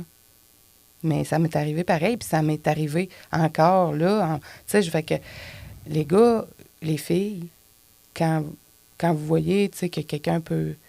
tu peux offrir de l'aide. Tu peux dire, es-tu correct? Puis moi, je le fais tout le temps maintenant avec les filles que je rencontre. Puis c'est plate, parce que je le fais juste avec les filles. Je sais qu'il y a des gars qui doivent avoir peur aussi, mais c'est comme une... Je m'excuse si je ne l'ai jamais offert à des hommes, mais souvent, avec les femmes, je vais dire, tu veux-tu que je te raccompagne? Tu sais, quand tu n'es pas tout seul. Mais Caroline, je suis tannée d'avoir peur. Je suis vraiment tannée de ça. Mais c'est tellement important ce que tu dis là. Tu sais, tu parles de culture du viol, puis je trouve que ça fait partie de la culture du viol d'être obligé de conscientiser les femmes à être prudentes au lieu de dire aux hommes « gérez-vous, Chris ». Puis je m'excuse de sacrer, mais je suis tellement tannée de ça parce que c'est encore ça. Puis, tu sais... Bon, quand j'ai eu l'invitation au podcast, j'ai réfléchi beaucoup à des solutions parce que, tu sais, à un moment donné, c'est bien beau parler des problèmes, mais si on veut que ça change, ça prend des solutions. Puis, malheureusement, j'ai l'impression que ça va passer beaucoup par la conscientisation des femmes de dire, écoute, oui, je suis une artiste, oui, je vais aller me produire dans un bar, mais il faut que je pense aussi à quand je vais sortir. Puis c'est plate d'être obligé de penser à ça, mais ça ne changera pas du jour au lendemain. Puis tu sais, moi, quand je suis arrivée à Montréal, j'ai commencé à travailler sur la soirée de Nick Odette, que j'aime beaucoup. J'ai travaillé avec lui pendant plusieurs mois. Puis une des premières fois que je suis allée à sa soirée, moi, j'habitais dans la Côte-des-Neiges. J'avais jamais vraiment sorti de chez nous avant. Là. J'avais vécu en Estrie, mais Montréal, pour moi, c'était la grosse ville. J'avais peur de tout. T'sais. Puis mon ami Nick, il m'avait rassurée. Il se voulait rassurant, puis il était sincère. Il m'avait dit, Vanessa, il n'est jamais rien arrivé à une de mes amies à Montréal qui a décidé de rentrer à pied, tout ça. Le soir même, je suis à sa soirée, puis je remarque qu'il y a un gars qui me ziote une fois de temps en temps. Il a le droit, il est dans le bar. Là. Puis à la fin, je le vois plus dans le bar. Fait que moi, au moment où je sors, j'ai complètement oublié qu'il existait. Là. Puis là, je suis sur la rue. À l'heure où je sors, il y a des voitures qui passent, mais très peu. Il n'y a pas d'autres piétons. Et à un moment donné, j'entends des pas en arrière de moi. Je me retourne et c'est le gars en question. Puis là, sur le coup, bien évidemment, le cœur te débat. Hein? Puis là, tu accélères le pas, il accélère le pas. Tu changes de rue, il change de rue. OK, je me sens concernée. Et je ne sais pas quelle force que j'ai eue cette journée-là, mais je me suis retournée. Puis j'ai fait « Hey! » Puis même lui, il est resté surpris. Moi, je suis restée surprise de ma propre réaction. Là, mais lui, il a vraiment freiné. Puis mais qu'est-ce que tu fais? Puis là, il m'a dit, ben je voulais t'inviter à souper. Mais mon Dieu, mais qui t'a appris à faire ça de même? C'est pas le monde des rues quand il fait noir, là. Hey! Puis, tu sais, quand je te parle, j'en shake encore, tu sais. Puis, je suis arrivée chez nous, j'ai envoyé un message à Nick, puis je dis, Nick, je me suis fait suivre en sortant, tu sais, du bar. Puis là, on en a reparlé la semaine d'après. Puis encore là, super bien intentionné, mon ami, il me dit, ben peut-être que si t'attachais tes cheveux, c'est une fille avec les cheveux longs. Puis là, je dis, OK, vas-tu me dire de porter le voile, là? Parce que, tu sais, on est peut-être rendu là, tu sais. Puis même encore, je veux dire... Non, mais tu sais, l'habillement, là, tu sais, je veux dire, on va dans les pays, là, plus défavorisés qui portent, on leur voit les yeux, puis ils en vivent des violences sexuelles, là. Tu sais, je veux dire, ça n'a aucun rapport. Ça n'a pas de lien, mais tu sais, puis encore là, je le blâme pas, là. Non, je comprends tellement ses réactions, mais sincèrement, là, il y a des fois où je revenais de soirée d'humour parce que, tu sais, ça, c'est quelque chose qu'il faut qu'on fasse comprendre aux femmes qui veulent faire partie de ce milieu-là. Que souvent, surtout dans les grands centres, tu reviens dans les transports en commun. Là. Le métro, il n'est pas toujours bondé à Montréal. Tu sais, à 8h30, 9h, le soir, tu t'en vas faire ton show, tu reviens et quasiment, ça ferme avant minuit, le métro. Mais n'empêche, tu sais, souvent, tu attends ton bus sur le bord de la rue, tu es tout seul. Mais les anciens métros, de la manière qu'ils sont faits... C'est plate, mais il y a plus de chances que tu vives quelque chose dans un métier comme ça parce que les horaires, parce que les endroits. Parce que le milieu. Mais, peut-être que si tu es enseignante, mettons, mais je dis pas que ça arrive pas. Ouais. Mais c'est différent. Tu as toujours des gens, tu es le jour, Mais je veux juste finir la petite parenthèse métro, là. Les anciens métros, tu peux pas changer de wagon quand tu es en train de... Puis moi, ça m'est arrivé. À un moment donné, je revenais d'un show, j'étais assise dans mon banc, puis j'ai remarqué, on était 3 dans le wagon. Il y avait un gars qui avait l'air vraiment louche, qui m'enlignait là, comme si j'étais le morceau de viande qu'il cherchait depuis 2 mois puis qu'il n'avait pas mangé. Là. Et il y avait une femme voilée. Puis elle avait la paix. Puis je vous jure, les filles, ça m'a fait de la peine, mais quand je suis revenue chez nous, je me suis dit, Colin, je pense que je vais m'acheter un voile. Ne serait-ce que pour avoir la paix, pour pouvoir continuer mon métier. C'est grave ce que je dis, là. On n'a pas à se cacher, là, tu sais. Non. Moi, je sors souvent en jogging. Ouais. Mais c'est ça qui est plate, c'est que, tu sais, j'ai l'impression que... J'ai vraiment changé mon habillement. J'ai changé mon habillement depuis quelques années. Puis tu sais, c'est ça la culture du viol, c'est que c'est nous qui doit, en tant que femmes, mettre des solutions ou faire attention dans le milieu dans lequel on est pour se protéger. Puis tu sais, souvent, mettons, au Calax, on va faire des événements, des 5 à 7. Les gens qui viennent, là, c'est pas eux qui ont besoin d'être sensibilisés, comprends-tu? C'est déjà nos militants, c'est déjà les bénévoles, c'est ceux qui connaissent la cause. Puis le monde qui ont besoin d'être sensibilisés, ils se sentent pas concernés par ça. T'sais, ils n'ont pas le goût de changer leurs habitudes, ils n'ont pas le goût de changer leur analyse, puis c'est problématique, parce que ça fait en sorte que ça ne change pas ça, ça poursuit ça. Puis même s'il y a des choses qui s'améliorent, ce que j'entends, c'est qu'encore en 2022, il y en a des problèmes, puis il faut évoluer notre façon de voir les choses, parce que c'est pas normal qu'en tant que femme, on vive des affaires comme ça dans un milieu dans lequel on veut aller juste parce qu'on aime ça, parce qu'on est passionné. Un homme n'a pas nécessairement peur de marcher après son show d'humour. Je pense que ça peut arriver. Mais ça peut arriver. Je pense que ça arrive. Oui, ça arrive. Je sais que ça arrive, mais je veux dire, ça peut arriver plus qu'on pense, je pense. T'sais. Mais tu as levé un autre point super important, l'habillement. Là. Quand tu dis que tu es plus en jogging, je pense que les femmes qui font de l'humour, on est toutes passées par une période où on se déféminisait. Moi, quand je faisais la sorteuse chronique, j'étais très féminine. Je pense que j'avais une robe à chaque fois que je faisais une entrevue. J'aimais ça. Puis tranquillement, pas vite, en faisant de l'humour, Colin, j'ai fini avec que des joggings, puis des espadrilles. Puis sincèrement, là, avant de venir enregistrer le podcast, je me suis demandé si c'était une bonne idée que je porte ce chandail-là. Parce que je me suis dit, ne serait-ce que parce qu'on voit une épaule, il y a quand même quelques personnes qui vont écouter le podcast qui vont dire « Ouais, mais gars, comment qu'elle s'habille? » Puis à cause de ça, j'ai décidé de le mettre.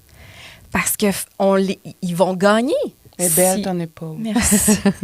T'es dans un safe space ici. C'est ça, je me disais. Mais c'est parce qu'on est là pour changer les choses aussi. Puis, tu sais, à un moment donné, il faut arrêter de se dire, ouais, mais c'est de la faute de la victime. Puis, j'ai une autre petite parenthèse à faire. Là. Il y a des gestes qui ont l'air super anodins, mais que dans le contexte, ça prend une proportion vraiment importante. Siffler une fille, ça peut être un beau compliment pour quelqu'un. Mais c'est non. Puis quand je suis arrivée à Amos, là, parce que là, on parle beaucoup de Montréal, mais quand je suis revenue à Amos, je me sentais plus à l'aise de marcher le soir sur la rue. Qu'à Montréal. Jusqu'à ce qu'un moment donné, je rentre vers minuit, 1h du matin, et que quelqu'un se décide de me siffler par la fenêtre de son logement. Je voyais pas c'était qui me sifflait. J'étais toute seule sur la rue. Il y avait pratiquement pas d'éclairage. Hey, on le vit pas de la même manière, hein? Je me dis, mais c'est qui m'observe? Quel sentiment Ça, d'insécurité. C'est ça. horrible. T'avais-tu Horrible. une épaule à l'air?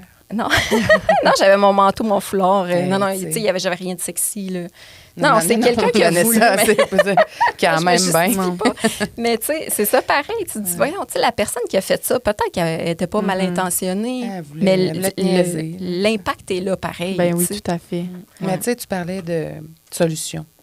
Oui, c'est ma prochaine question. Bon. Tu sais, c'est quoi les solutions Ben, qu'on peut moi, apporter? tantôt, j'en ai inventé une. Là, je savais pas.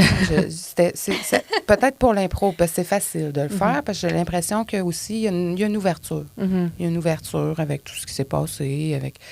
On est dans le milieu artistique comme de différentes façons. Tu sais. Il y a des joueurs qui sont presque rendus professionnels. Il y a des joueurs qui jouent pour le fun. C'est vraiment varié. Mais je pense que c'est beaucoup un rassemblement d'amis à la base aussi. Quand tu as une équipe d'impro, c'est comme un peu quand tu fais une prod, mais ça dure toute l'année. Tu sais. C'est l'enfer des fois. Il faut que tu t'entendes bien parce que tu es vraiment ensemble beaucoup. Tu sais. Tu répètes, tu as la même équipe. Tu sais.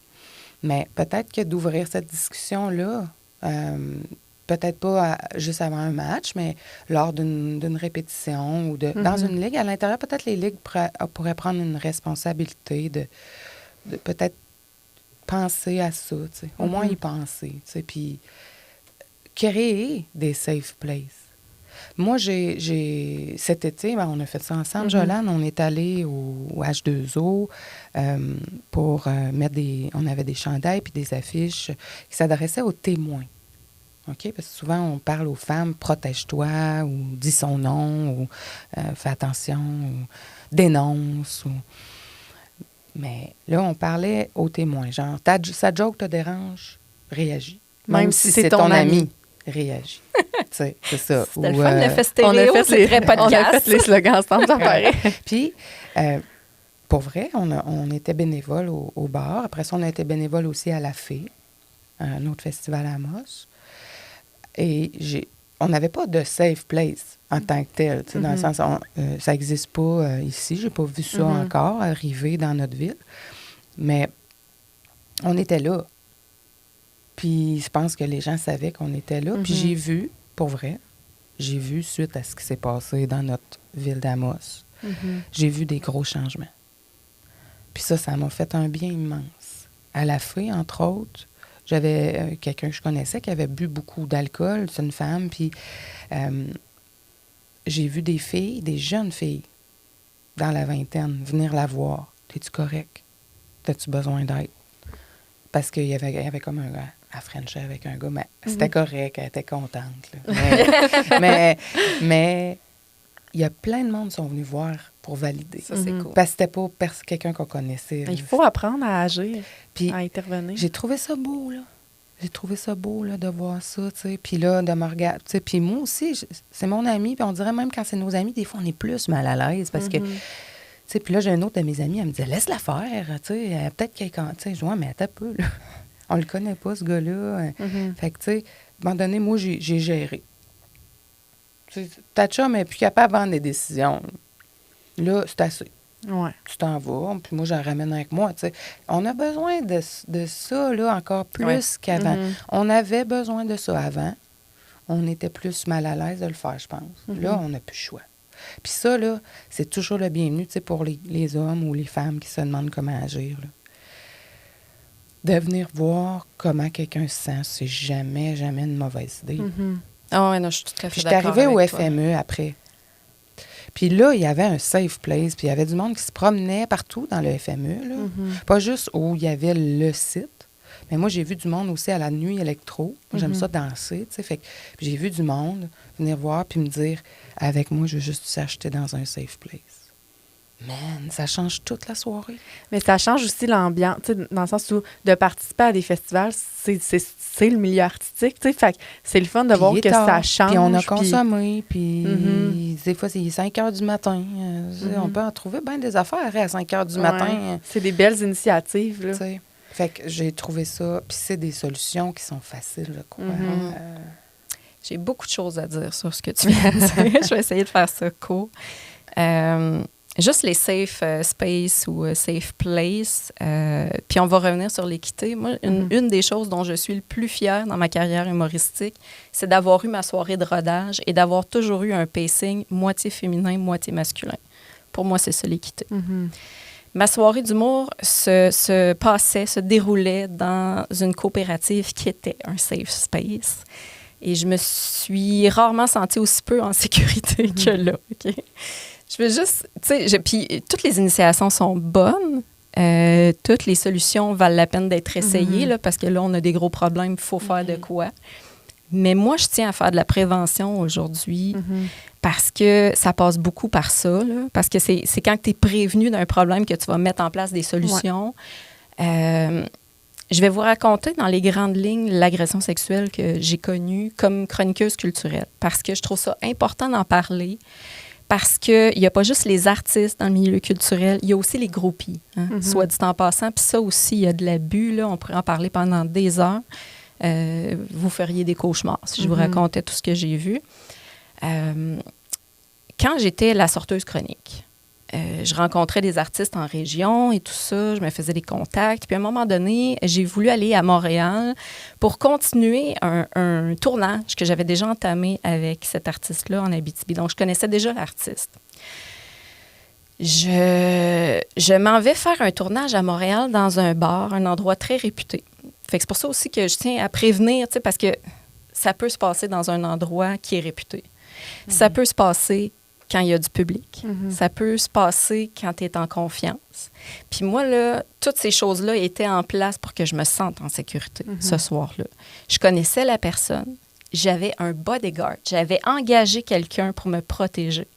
No joke. J'avais des amis dans place. On passait une super soirée. Puis à un moment donné, l'artiste m'a donné un verre ou une bouteille. Là. Il m'a donné une bière. Puis, il y avait peut-être quelque chose dedans. J'aurai jamais la preuve de ça, fait que je peux pas dire hors de tout doute, là. Mais je me suis mise à tomber partout dans le bar. Puis, tu sais, moi, je bois pas beaucoup, là. C'était mon seul verre de la soirée, puis je commençais déjà à perdre la carte. Et cet artiste-là est venu me voir, puis il m'a dit « T'as pas l'air bien. » Puis là, je dis « Non, Colin, je me sens vraiment... Viens avec moi dans la loge, te reposer. » Puis, fait que moi, j'ai été avisée. La personne que j'avais engagée pour me protéger, garde, je file pas, je vais aller m'étendre dans la loge quelques minutes. Tu peux continuer à avoir du fun avec les amis et tout. Mesdames, l'artiste qui m'a agressée, là, il devait monter sur scène à ce moment-là. Le monde l'attendait, là, il scandait son nom. Là. Il m'a rentré dans la loge, il a barré la porte, puis il m'a donné un choix.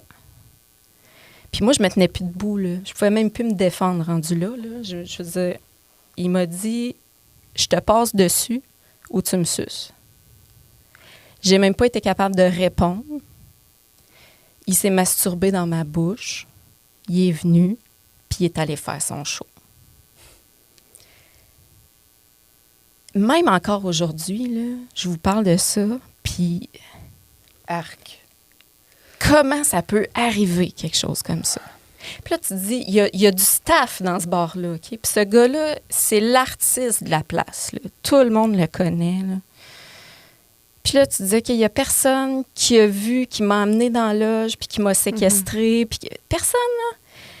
Puis moi, quand je suis sortie de là, j'étais pas plus capable de me tenir debout, hein, on s'entend. Probablement que j'avais été droguée. Fait que j'ai rampé jusque dans la salle de bain. J'ai été malade parce que, écoute, j'ai même pas de mots à mettre sur le dégoût que je peux ressentir pour cette personne-là. Puis après, j'ai pas eu le réflexe d'aller voir personne puis dire « je viens d'être violée ». Je comprenais même pas ce qui m'arrivait. Là. La seule chose que je voulais, c'était d'aller m'étendre puis de mourir, là, tu sais. Fait que j'ai ramassé mon ami puis je dis « trouve-moi une place où je peux m'étendre ». J'ai même pas été capable de parler plus. Il m'a amené d'un char. Puis j'ai attendu là que le show passe. Puis j'ai été faire ma nuit d'une chambre d'hôtel. Puis j'ai gardé ça avec moi toute la fin de semaine parce que j'avais des tournages avec cet artiste-là prévus le lendemain. Non. Je suis même pas payée pour faire ça, mais je suis tellement professionnelle que je suis allée pareil. Puis j'étais en train de tourner avec le père de cet artiste-là, qui fait aussi partie du milieu culturel. puis qui est très âgé. Puis on m'a laissé 5 minutes seule avec. Puis il m'a mis la main sur la cuisse. Puis, tu sais, il m'a flatté en me disant, tu sais, pour être proche de nous autres, faut que tu sois ouverte d'esprit, là. Puis là, j'ai ressenti beaucoup d'empathie pour mon violeur. Parce que je me suis dit, lui, il a grandi dans quelque chose qui est innommable. Puis j'ai fermé ma gueule, puis j'ai continué mes tournages. Puis j'ai gardé ça pour moi jusqu'à la fin de semaine où j'ai éclaté dans la voiture. Et je raconte ça parce que... puis là, j'aimerais demander quelque chose aux gens qui vont écouter le podcast, là. S'il vous plaît, essayez pas de deviner c'est qui l'artiste, là. On n'est pas chanteur masqué. J'ai porté plainte contre cette personne-là. Puis ça, c'était avant MeToo. Puis je me suis rendue très loin dans le processus judiciaire, là. Il a été arrêté. J'avais fait ma dénonciation auprès de la police. La procureure me croyait suffisamment pour monter un dossier pour aller me défendre en cours et tout ça. Il a été arrêté. Puis, pas longtemps après, la policière responsable du dossier m'a appelée. Puis elle m'a dit, Vanessa, je vais être honnête avec toi, là. Moi, je te conseille de ne pas poursuivre dans les démarches. Tu ne gagneras pas. Puis je trouve ça important de dire que c'était avant MeToo, là, parce que j'ose espérer que ça a changé à ce niveau-là, parce que, tu sais, je suis certainement pas la seule victime de cet homme-là, là. Et j'ai perdu mon lien. J'étais rendue où? La policière t'a rappelé. La policière m'a appelée, c'est ça. Puis elle m'a convaincue, finalement, de ne pas continuer les procédures. Puis, et entre autres, en me disant, si tu veux vraiment une carrière dans ce milieu-là, là, t'es peut-être mieux de laisser faire. Fait que j'ai pesé le pour et le contre, puis c'est vu qu'on me disait que je gagnerais pas, OK, tu sais, à quel point j'ai envie de me faire chier. Je trouve que juste d'y penser, puis honnêtement, la nuit avant le podcast, là, avant de m'en venir ici, je savais pas que j'allais parler de cette agression-là comme telle, mais tu sais, j'aime pas me rappeler qu'il existe.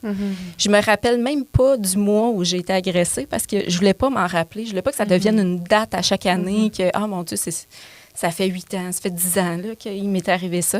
Mais il ne faut pas l'oublier, par exemple, ce qui est arrivé, tu sais. Puis, je tiens à le dire parce que tout était mis en place pour que je sois en sécurité. C'est arrivé en public, alors que tout le monde attendait cette personne-là. J'arrive pas à comprendre encore comment c'est arrivé, tu sais. Fait que même si on met plein de solutions en place et tout, là, je veux juste vraiment conscientiser pas juste les femmes, parce que tu as raison, il y a des hommes aussi qui sont agressés. Mais de les conscientiser, peu importe les solutions qu'on va trouver qu'on va mettre en place, là, soyez prudents, Seigneur. S'il vous plaît, là. T'sais, faites-le pour vous autres. Ça se peut qu'il arrive quelque chose, puis tant mieux s'il arrive rien, puis tant mieux si vous mettez des solutions en place puis qui servent à rien au final. Vous le saurez jamais. Mais je le sais, puis je vous le dis, il n'y a personne qui veut vivre ce que j'ai vécu. Mais merci de le dire. Merci de prendre le temps de faire des trucs publiquement, parce que ça doit vraiment pas être facile. Il faut les dénoncer, ces choses-là aussi. Puis, tu sais, de voir quelqu'un qui nomme les choses comme elles se sont passées, bien, il y a des gens qui vont entendre puis qui vont avoir vécu cette chose-là, puis ils vont dire, Chris, je suis pas toute seule. Puis c'est mal fait, hein, la vie, parce que moi, tantôt, tu disais, tu sais, j'ai eu beaucoup de compassion, d'empathie pour mon violeur. Oui. Moi, ça, c'est quelque chose qui me perturbe beaucoup, de comment on peut être aussi bonasse, ou je sais pas comment le dire, sensible, maman, Ouais, c'est peut-être ça aussi. sauveuse, thérapeute. C'est Julia Roberts qui disait, « Mesdames, votre conjoint doit être un conjoint et non pas un projet. » Bon. Mais dans le sens que j'ai vraiment l'impression que souvent on va pardonner des choses, comme femme en tout cas. Là, ou on nous demande de pardonner. Oui, mais même moi, là, je me vois aller des fois, puis j'ai le pardon facile de ce que j'ai vécu, parce que je me ramène toujours à ce que cette personne-là doit avoir vécu pour faire de quoi de même. Puis pendant longtemps, c'était comme vraiment de l'ordre de la compréhension. Je comprends. qu'il peut agir de même. Je comprends qu'il peut être violent. Je comprends. Il avait bu. Je comprends. Ils ont des problèmes de dépendance. C'est pas sa faute. Son père le battait. Je comprends. Mais hostie, c'est pas une raison. Effectivement. C'est Je pas pense une qu'il y a rien raison. qui excuse. On peut pas souffrir en faisant... On peut pas faire souffrir les autres parce qu'on souffre. Mhm. Mais Mais je comprends ce que tu veux dire. Puis on a toutes, je pense, surtout les femmes, cette tendance-là à croire en l'autre. tu sais, je parle de sympathie. Ça m'a pas empêché de porter plainte parce que si je le fais, de dénoncer, c'est pour pas qu'il y ait d'autres victimes. C'est pas pour moi que je le fais. Puis, il y a tellement de choses qui me viennent en tête en même temps, mais, tu sais, dénoncer publiquement quelqu'un, j'ai toujours été contre ça. Puis j'en suis arrivée à ce moyen-là parce que, en tant que victime d'agression sexuelle, je suis toujours déchirée entre la peur qu'il y ait d'autres victimes puis l'envie de ne pas être seule. Puis, à chaque fois que ça m'est arrivé de vivre des abus, ce qui m'empêchait de dormir, c'était pas ce que j'avais vécu, c'était est-ce qu'il y en a d'autres? Puis j'ai pas à me sentir responsable de ça parce que c'est l'autre qui agresse. Mais je me sens quand même responsable de mon silence, tu sais. Puis c'est pour ça que ça me fâche autant quand des gens remettent en cause le pourquoi je dénonce. Il n'y a aucune vengeance là-dedans. Parce que je vous le dis, là, s'il y a des gens qui nous écoutent qui ont envie de dénoncer quelqu'un juste pour le fun ou pour se venger, vous n'aurez pas de fun, là. C'est difficile de dénoncer quelqu'un. Il y a tellement d'effets négatifs puis de retours négatifs. Tu sais, j'ai reçu une grande vague d'amour la dernière fois que j'ai dénoncé. Puis je remercie les gens qui ont été là. Mais j'ai reçu aussi beaucoup de haine. Puis ça, il faut le dire aussi, parce que c'est important de dénoncer. Puis on dit beaucoup aux gens dénoncer, mais on leur dit pas comment ils vont vivre ça, par exemple. Puis on n'a pas toute la même expérience, là. Mais c'est important aussi de savoir que c'est pas que du positif, là. Mais moi, les choses qui m'ont convaincue de le faire, puis là, je parle du violeur de Montréal, à un moment donné, en tant que gérante d'artiste, j'auditionnais un groupe qui voulait m'avoir comme gérante. Puis à un moment, tu sais, après l'audition musicale, on est en petite gang, on parle en petit comité. Après, puis il y a un des musiciens du groupe qui commence à me parler de son parcours, puis qui me nomme tous les musiciens connus avec qui il a collaboré pour me montrer qu'il y a de l'expérience. Puis il nomme mon agresseur. Puis ça, c'est peut-être 1 an après mon agression, tu sais. Puis j'ai dû changer de face, là. Vous le voyez, je suis assez expressive dans la vie. J'ai rien dit. J'ai juste changé de face. Puis cet homme-là, il m'a dit, Vanessa, j'ai-tu dit quelque chose, tu sais? Puis j'ai dit, non, c'est correct. Puis il dit, non. Je le sais, c'est quoi que je viens de dire. Puis il m'a renommé le nom de l'agresseur parmi toutes les autres qu'il avait nommés. Puis il m'a dit, dis-moi pas que c'est lui. Puis encore là, j'ai pas parlé, je me suis mise à pleurer. Puis cet homme-là m'a confirmé que quand il était musicien avec cet artiste-là, il a vu des choses puis qu'il se sentait coupable. Il avait de la misère à vivre avec ça. Puis il essayait de se convaincre que c'était pas vraiment ça qu'il avait vu. Tu sais, parce qu'il y a tu sais, on parlait de tantôt, tu sais, les hommes, les témoins, mais tu sais, les hommes, est-ce qu'ils font partie de la solution? Certainement. Ouais. C'était une de tes questions, hein? Tu ne l'as pas posée encore. Non, mais là, c'est ça. Puis le Parce qu'on prend des gros détours, je sais. Mais je tiens à dire que vous faites partie de la solution, les collègues. Il faut, tu sais, même si tu penses avoir vu quelque chose puis que c'est pas ça, c'est pas grave. C'est important de le dire, tu sais, de vérifier. Mais je pense que c'est ça qu'il faut que les gens prennent conscience que, tu sais, c'est mieux, même si on n'est pas sûr, c'est mieux de juste aller vérifier, tu sais, que de partir avec un sentiment de j'ai vu quelque chose, puis là, je sais pas comment la soirée va se finir, mais je me sens pas bien avec ça. Mais tu sais, on dirait qu'on est tellement individualiste un peu dans nos façons d'être, mais c'est important, tu sais, d'aller valider les gens, d'intervenir quand on voit quelque chose qui fait pas de sens. Puis je pense que c'est la meilleure façon de faire partie de la solution, c'est de se sensibiliser à être des témoins actifs, de se sensibiliser à réagir, tu sais, puis à être capable de parler à nos amis puis de leur dire « Hey, man, ce que tu viens de faire, ça n'a pas de bon sens. » Tu sais, parce que tant et aussi longtemps que ces gens-là se font pas invalider par les gens qu'ils aiment, ils vont continuer. C'est ça qui est problématique. On n'en est plus, tu sais, c'est plate, là, mais c'est comme si dans les dernières années, là, mettons, sont précieux les hommes qu'on sait, sont vraiment précieux les hommes qu'on sait qui sont corrects. Tellement. C'est parce qu'on dirait qu'on s'est... En tout cas, moi, je me suis mis à douter beaucoup plus, à avoir plus peur, à remettre plus les choses en question, à voir des choses où j'en voyais pas avant. Tu sais, ça... Fait que quand tu sais, là, que dans une ligue d'impro, dans une famille, dans un job, que tu es quelqu'un de confiance, ne sous-estime pas ton rôle, c'est vraiment important. Tu sais. Ouais. C'est vraiment important. Mais on parlait de... J'ai perdu mon idée, moi aussi, là, mais on parlait de solutions. Puis je pense que d'en parler, puis ne serait-ce que de demander « Hey, Vanessa, tu sais, parce que moi, je te connaissais pas, là. » On apprend à se connaître avec ces sujets-là. Je la connaissais pas, moi, Vanessa Chandonnet. Je savais c'était qui, mais je la connaissais pas du tout. Je n'ai jamais parlé. Puis là, je l'ai vue au lancement du comité féministe. Il y a eu un événement, je suis allée, puis je suis allée lui parler. Tout le monde en entend parler, là, ces temps-ci, de Vanessa. Je ne ferais pas semblant qu'il ne se passe rien dans sa vie. Je veux dire, ça a été très apprécié. Mais soit dit en passant qu'elle vienne me parler. Comment tu vas? Ça se demande, ça, pour vrai. Pas juste à la caisse populaire, bien vite. Là, quand tu sais que l'autre personne, elle va pas bien, mais elle va dire oui. Là. Ouais. Ça se demande, ça. Comment tu vas, toi, pour vrai? Là? Puis il y en a peu, hein, je tiens à dire, là, mais il n'y a pas beaucoup de gens qui ont fait comme Valérie puis qui m'ont juste demandé comment j'allais. Puis ça peut faire toute la différence. Mais tellement. C'est sûr que, tu sais, elle a failli me faire broyer avant que j'aille animer un événement, mais c'était super apprécié. T'as raison, c'est important, ça. D'ouvrir la discussion, tu sais. Puis, en tout cas, je veux juste finir. C'est parce que des fois, on est malhabile. Hein? Puis on a peur d'être malhabile, des fois. Mais on dirait quand on a des joggings d'impro puis un chandail d'impro, des fois, on oublie ça.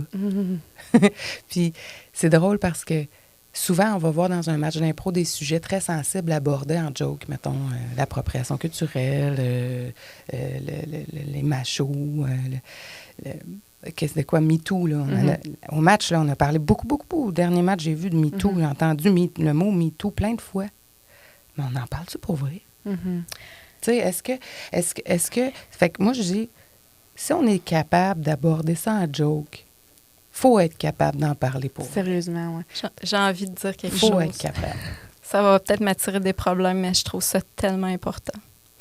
La dernière personne que j'ai dénoncée, j'en avais parlé avant à quelques personnes de la ville que je connaissais parce que j'avais besoin de comprendre parce qu'on est dans un petit milieu. Hein? On est dans un petit milieu. On n'a pas eu le temps d'en parler beaucoup de la culture là. Du viol en région, mais c'est vrai qu'il y a un petit milieu.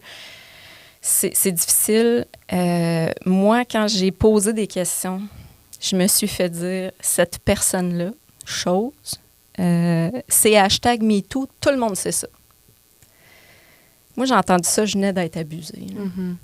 Avez-vous une idée à quel point ça fait mal quand tu te rends compte que beaucoup de gens savaient puis ils sont pas intervenus, ne serait-ce que pour me prévenir. Hein? Regarde, dénonce-le pas si tu te sens pas à l'aise de le faire.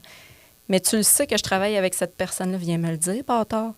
C'est tellement important. Tu sais, je sais que des accusations, c'est grave, puis que, tu sais, il faut faire attention à ce qu'on dit aussi, puis que, tu sais, c'est dur d'aller dire à une collègue, bien, fais attention avec les gens avec qui tu travailles, tu sais, mais Colin, j'aurais tellement apprécié qu'on me le dise, puis de la façon dont on m'a dit, ben oui, mais tu sais, je me suis sentie comme s'il fallait que tu comment ça se fait que tu savais pas ça, tu sais.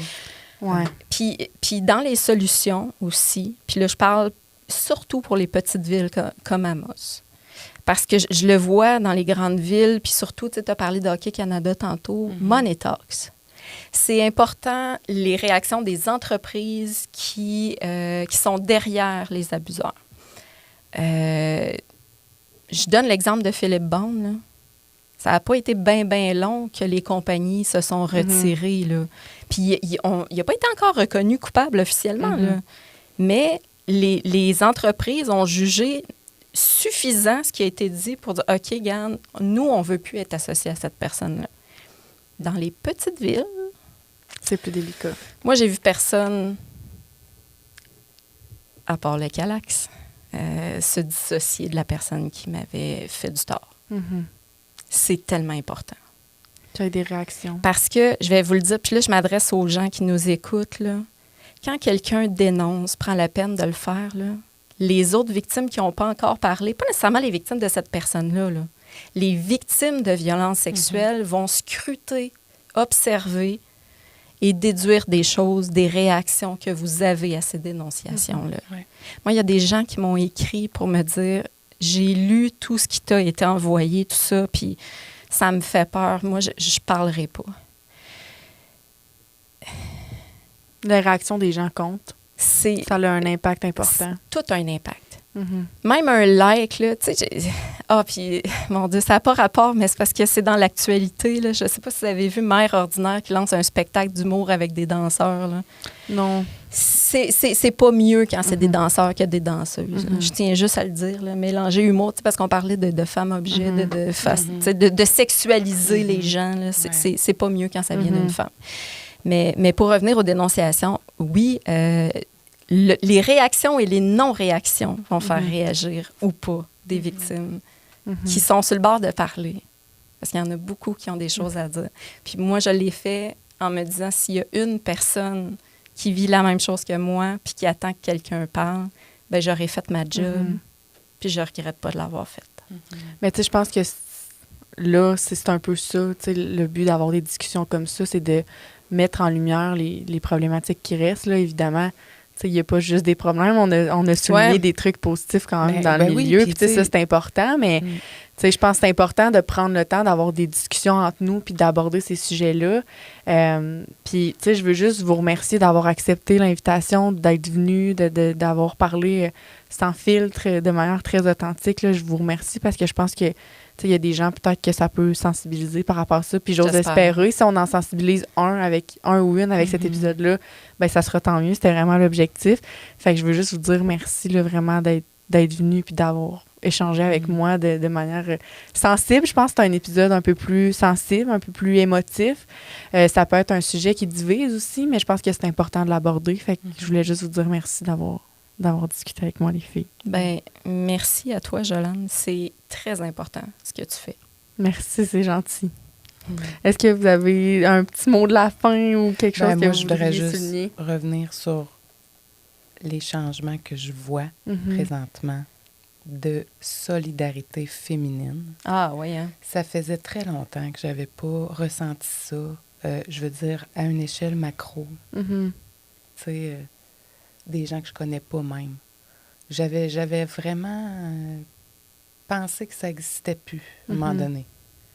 Puis, je dis féminine, là, mais il n'y a pas juste des femmes, là, mais du support invisible que je sens présent dans les rassemblements publics. Une bienveillance. Je veux dire, la bienveillance envers les autres. Continuons.